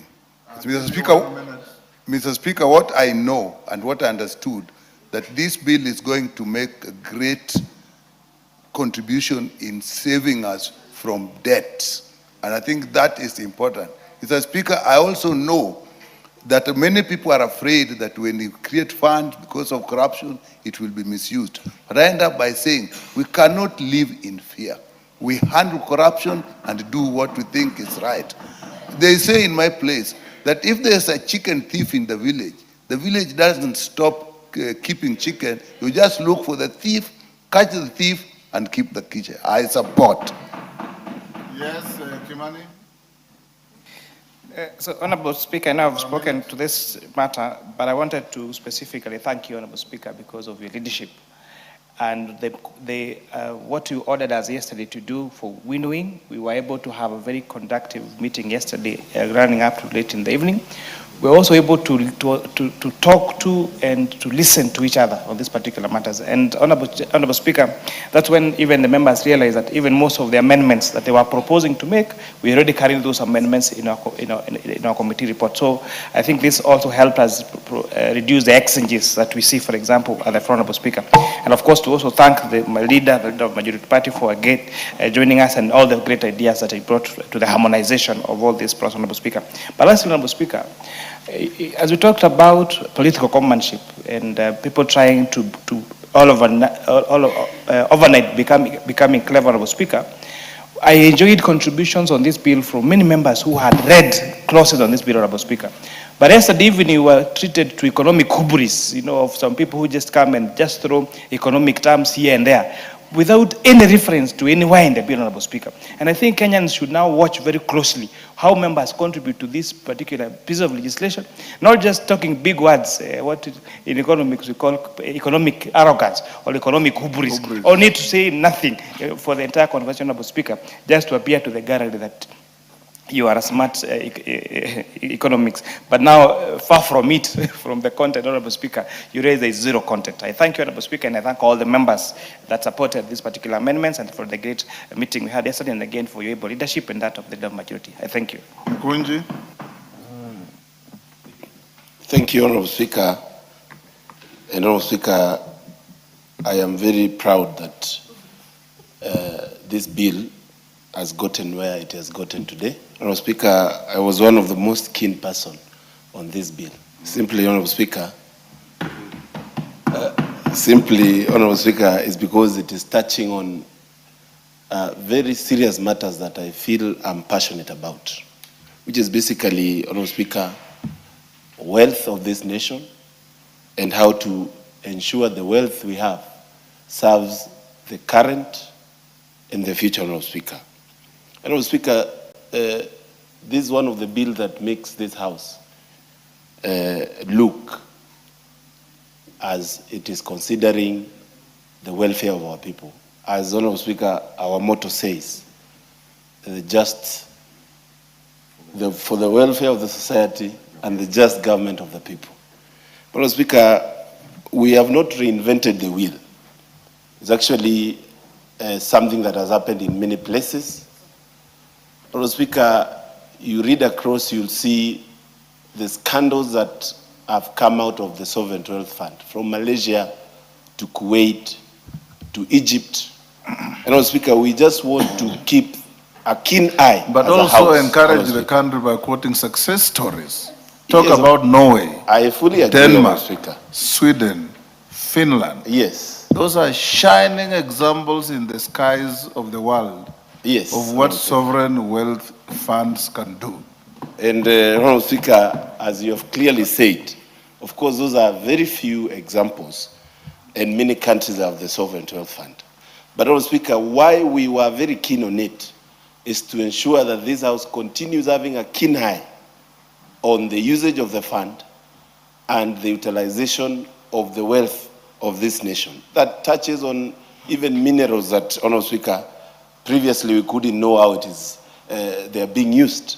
Now we know that these resources are going to be somewhere where we are keenly able to follow and see how it is being used. Honorable Speaker, the majority leader is one of the few moments where he has not mentioned the party leader of DCP in his contribution. So now why are you it tells you bringing the him in? seriousness of this bill. Yes. It tells you this bill, Honorable Speaker, is a house for the people. Yes, Is a house. yes, Ichungwa. Is a house that can. Honorable Speaker, this member for Manyata is a young man who is my very good friend, and he did very well, Honorable Speaker.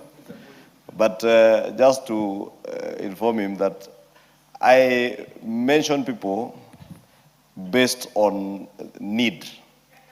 And you see, on serious national matters like this sovereign wealth bill, you can't mention a villager who has no idea on even what a sovereign wealth fund is. And who, when the time he served as a one-term member of parliament, never, he was among those people who just hung around. And he hung around parliament for one term and left. No wonder you hear him leading a movement he calls one term. Because he imagines everything is one term. So Honorable Mukunji, if you wanted me to mention that one term character, and I had the CS Interior describe somebody as Kenyan's #1 goon. And I don't know who the cabinet secretary was describing, but if Honorable Mukunji wanted me to speak about the former one-term member of parliament for Madeira, I would have mentioned him if we were dealing with other non-serious matters, or violence, or such related things. But on a serious matter like the sovereign wealth fund, the two cannot, it's like mixing water and oil.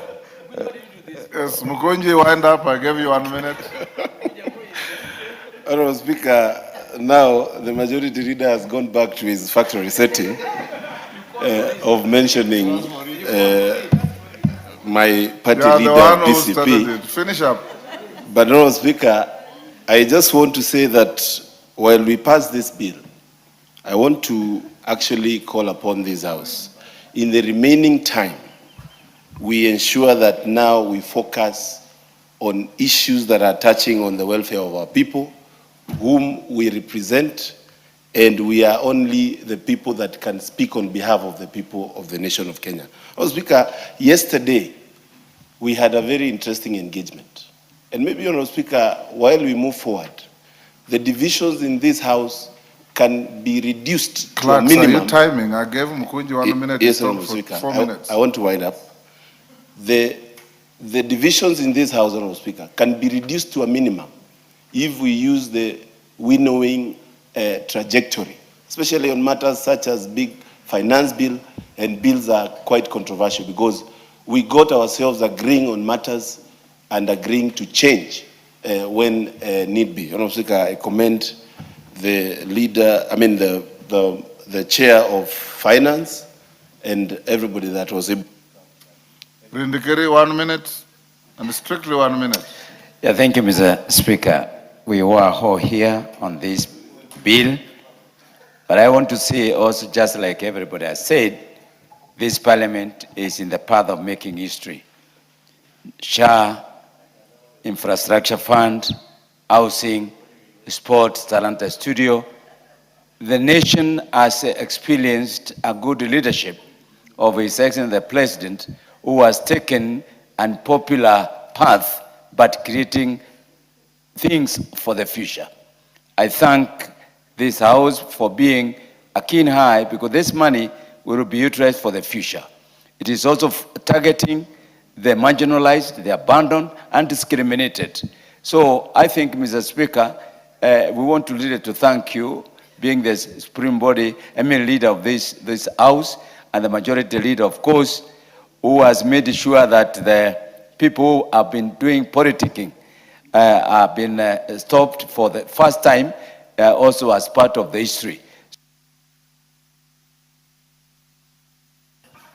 Thank you, Honorable Speaker. I also want to join my colleagues to really applaud this piece of legislation, which is very important in our country. It is a landmark legislation that is not only looking at the current, but also infrastructural investment, as well as the future generation. Honorable Speaker, we keep doing very landmark legislations in this House, and I want to applaud fellow members for that. Honorable Speaker, I also just want to say to my colleague, my senior, the Honorable Oundo, that the government, the broad-based government, is doing a lot of good things, and we are willing to shake his hand if he unclenches his fist. Thank you. Last, Chematia. Thank you so much, Mr. Speaker. I also want to add that you have a minute. Join my colleagues in supporting this very important bill, and thank the Chair, Finance, for the good work. Mr. Speaker, considering that this country is in hype gear in to trajectory to Singapore. This is one of the documents that is going to give Kenya a good face. And more so, Mr. Speaker, we are relying so much